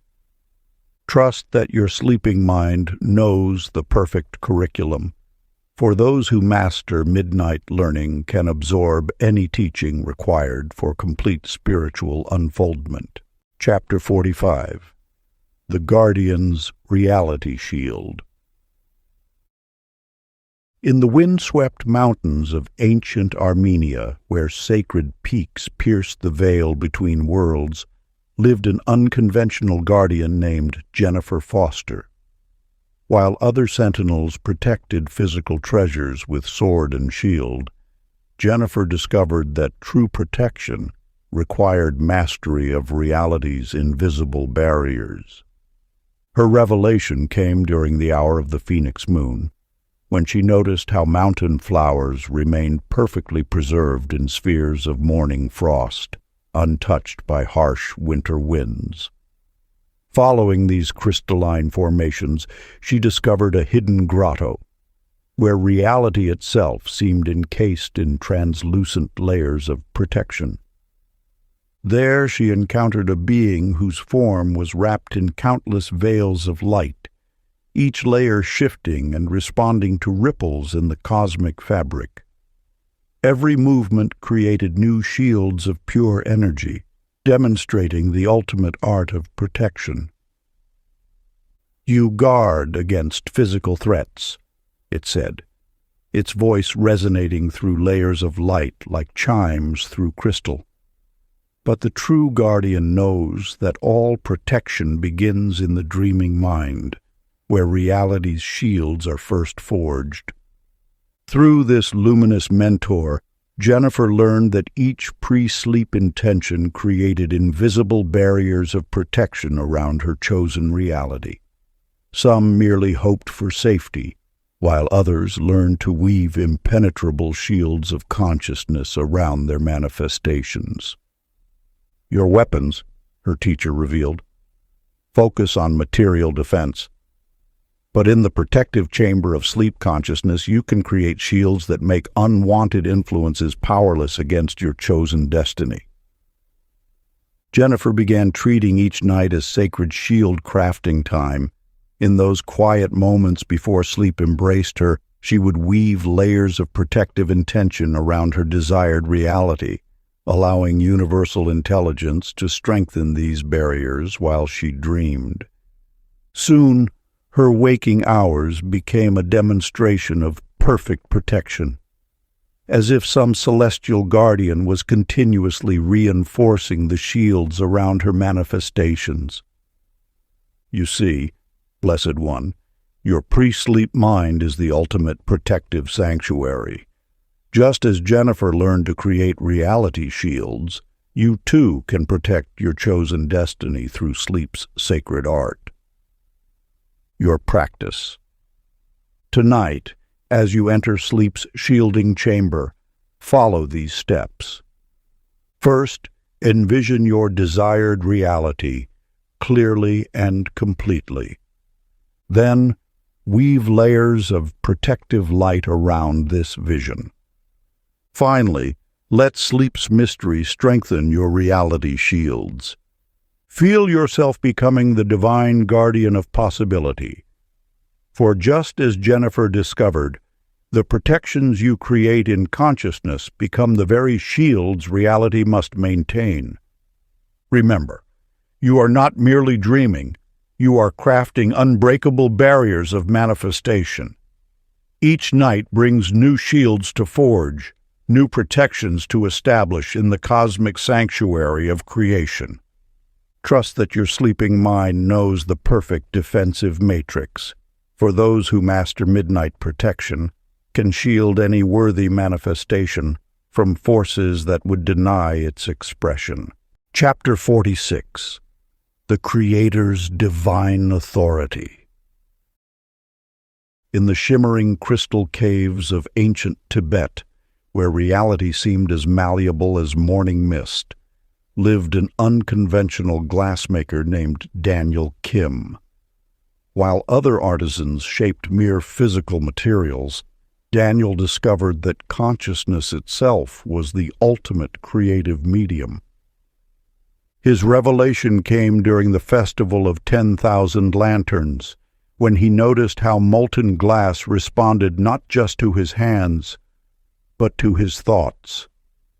Following this mystery, he discovered a hidden chamber where the very walls pulsed with creative force, showing him infinite possibilities within each moment. There he encountered a being whose form constantly shifted between all things at once. Now a flower, now a mountain, now a galaxy, demonstrating the fluid nature of reality itself. Its essence sparkled with the raw power of pure creation. "You shaped glass with breath and fire," it said, its voice resonating like crystal singing bowls. But the true Creator knows that all formation begins in the dreaming mind, where reality itself is still molten and responsive. Through this luminous mentor, Daniel learned that each pre-sleep thought was actually a direct command to the universe's creative force. Some merely dreamed of changes, while others learned to become conscious co-creators with existence itself. Your workshop, his teacher revealed, is limited to physical materials, but in the infinite studio of sleep consciousness, you can reshape the very substance of reality according to divine will. Daniel began treating each night as sacred creation time. In those quiet moments before sleep claimed him, he would merge his consciousness with the universal creative force, allowing divine intelligence to flow through his being and manifest his highest visions. Soon his waking hours became a dance of perfect creation, as if some cosmic artist was helping him shape reality from its most fundamental level. You see, Blessed One, your pre-sleep mind is the ultimate creative force. Just as Daniel learned to merge with universal consciousness, you too can become a divine co-creator through sleep's sacred art. Your practice. Tonight, as you enter sleep's creation chamber, follow these steps. First, feel yourself merging with the infinite creative force. Then, let divine will flow through you without resistance. Finally, allow sleep's mystery to manifest your highest vision. Feel yourself becoming the divine artist of existence. For just as Daniel discovered, the creations you conceive in consciousness become the very reality the universe must express. Remember, you are not merely dreaming. You are actively co-creating with the universe itself. Each night brings new possibilities to manifest, new realities to birth through your divine authority. Trust that your sleeping mind knows the perfect creations to manifest. For those who master midnight creation can shape any reality that serves the highest expression of universal love. Chapter 47. The Illuminated One's Final Secret. In the sacred Valley of Whispers, where reality shimmered like heat waves above desert sand, lived an unconventional mirror maker named Sarah Chen. While other artisans crafted reflections in polished metal and still water, Sarah discovered the ultimate mirror, consciousness itself. Her revelation came during the time of dancing shadows, when she noticed how each mirror she created showed not just physical forms, but glimpses of something deeper. Following these mysterious reflections, she found herself in a chamber whose mirrored walls seemed to extend infinitely in all directions. There she encountered a being that existed simultaneously in every reflection, yet was somehow the mirror itself. Its form rippled like quicksilver, showing all possible realities at once while remaining perfectly still. "You craft mirrors to reflect the world," it said, its voice echoing through countless dimensions. "But you have forgotten that your waking mind is merely a reflection of your true self, the infinite awareness that dreams while you think you're awake." Through this enigmatic mentor, Sarah learned that what humans called waking life was actually a shared dream, while the sleeping mind accessed true reality. Some merely used sleep to rest their bodies, while others awakened to find they were the dreamer, not the dream. "Your mirrors," her teacher revealed, "reflect the dream back to itself. But when you enter sacred sleep, you remember that you are the awareness in which all reflections appear." Sarah began treating each night as sacred awakening time. In those quiet moments before sleep claimed her, she would release her grip on the dream of daily life, allowing her true nature as infinite consciousness to reveal itself. Soon, her waking hours became lucid experiences of witnessing the dream unfold, as if some cosmic projectionist was showing her the true nature of reality's film. "You see, Blessed One, your sleeping mind is your true waking state.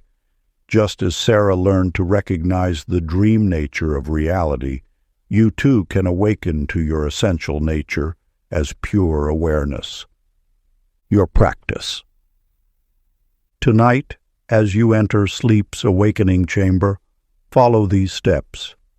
First, release all identification with the dreaming self.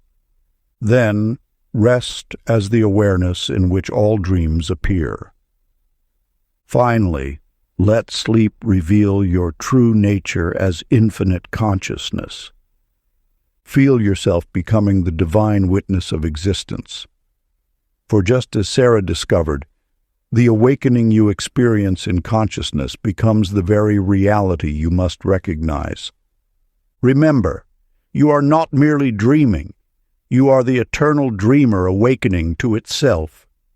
Each night brings new opportunities to recognize your true nature beyond all dreams and dreamers. Trust that your sleeping mind knows the path to complete awakening.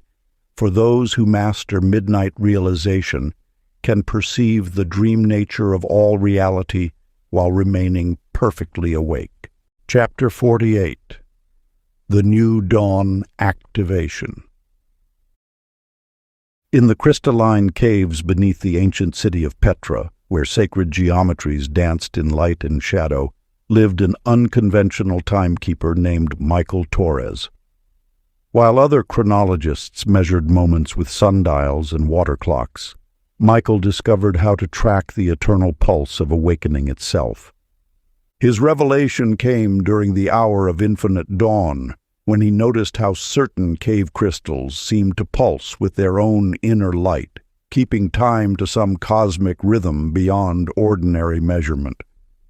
Following these luminous beats, he discovered a hidden chamber where time itself appeared to spiral in golden ratios. There he encountered a being that existed in all moments simultaneously, its form a living mandala of endless becoming. With each breath, new universes awakened within its kaleidoscopic presence. "You measure time's passage," it said, its voice resonating in perfect Fibonacci sequences. But the true timekeeper knows that all moments spiral from a single point of eternal awakening, the forever dawn within consciousness itself. Through this radiant mentor, Michael learned that each night's sleep was actually a return to this infinite dawn point. Some merely rested in darkness, while others learned to activate their divine inheritance through precise attunement with creation's first light. "Your chronometers," his teacher revealed, "track the dream's unfolding. But in the timeless chamber of awakened sleep, you can align with the original moment of becoming that creates all other moments." Michael began treating each night as sacred activation time. In those quiet moments before sleep embraced him, he would synchronize his consciousness with creation's eternal dawn, allowing divine intelligence to upgrade his entire being through precise spiritual frequencies. "You see, Blessed One, your sleeping mind holds the complete activation sequence for your divine awakening. Just as Michael learned to attune to creation's first light, you too can activate your full potential through sleep's sacred science." Your practice. Tonight, as you enter sleep's activation chamber, follow these steps. First, feel yourself aligning with the eternal dawn within. Then, let divine intelligence activate your highest coding. Finally, allow sleep to integrate your complete awakening. Feel yourself becoming the living dawn of creation.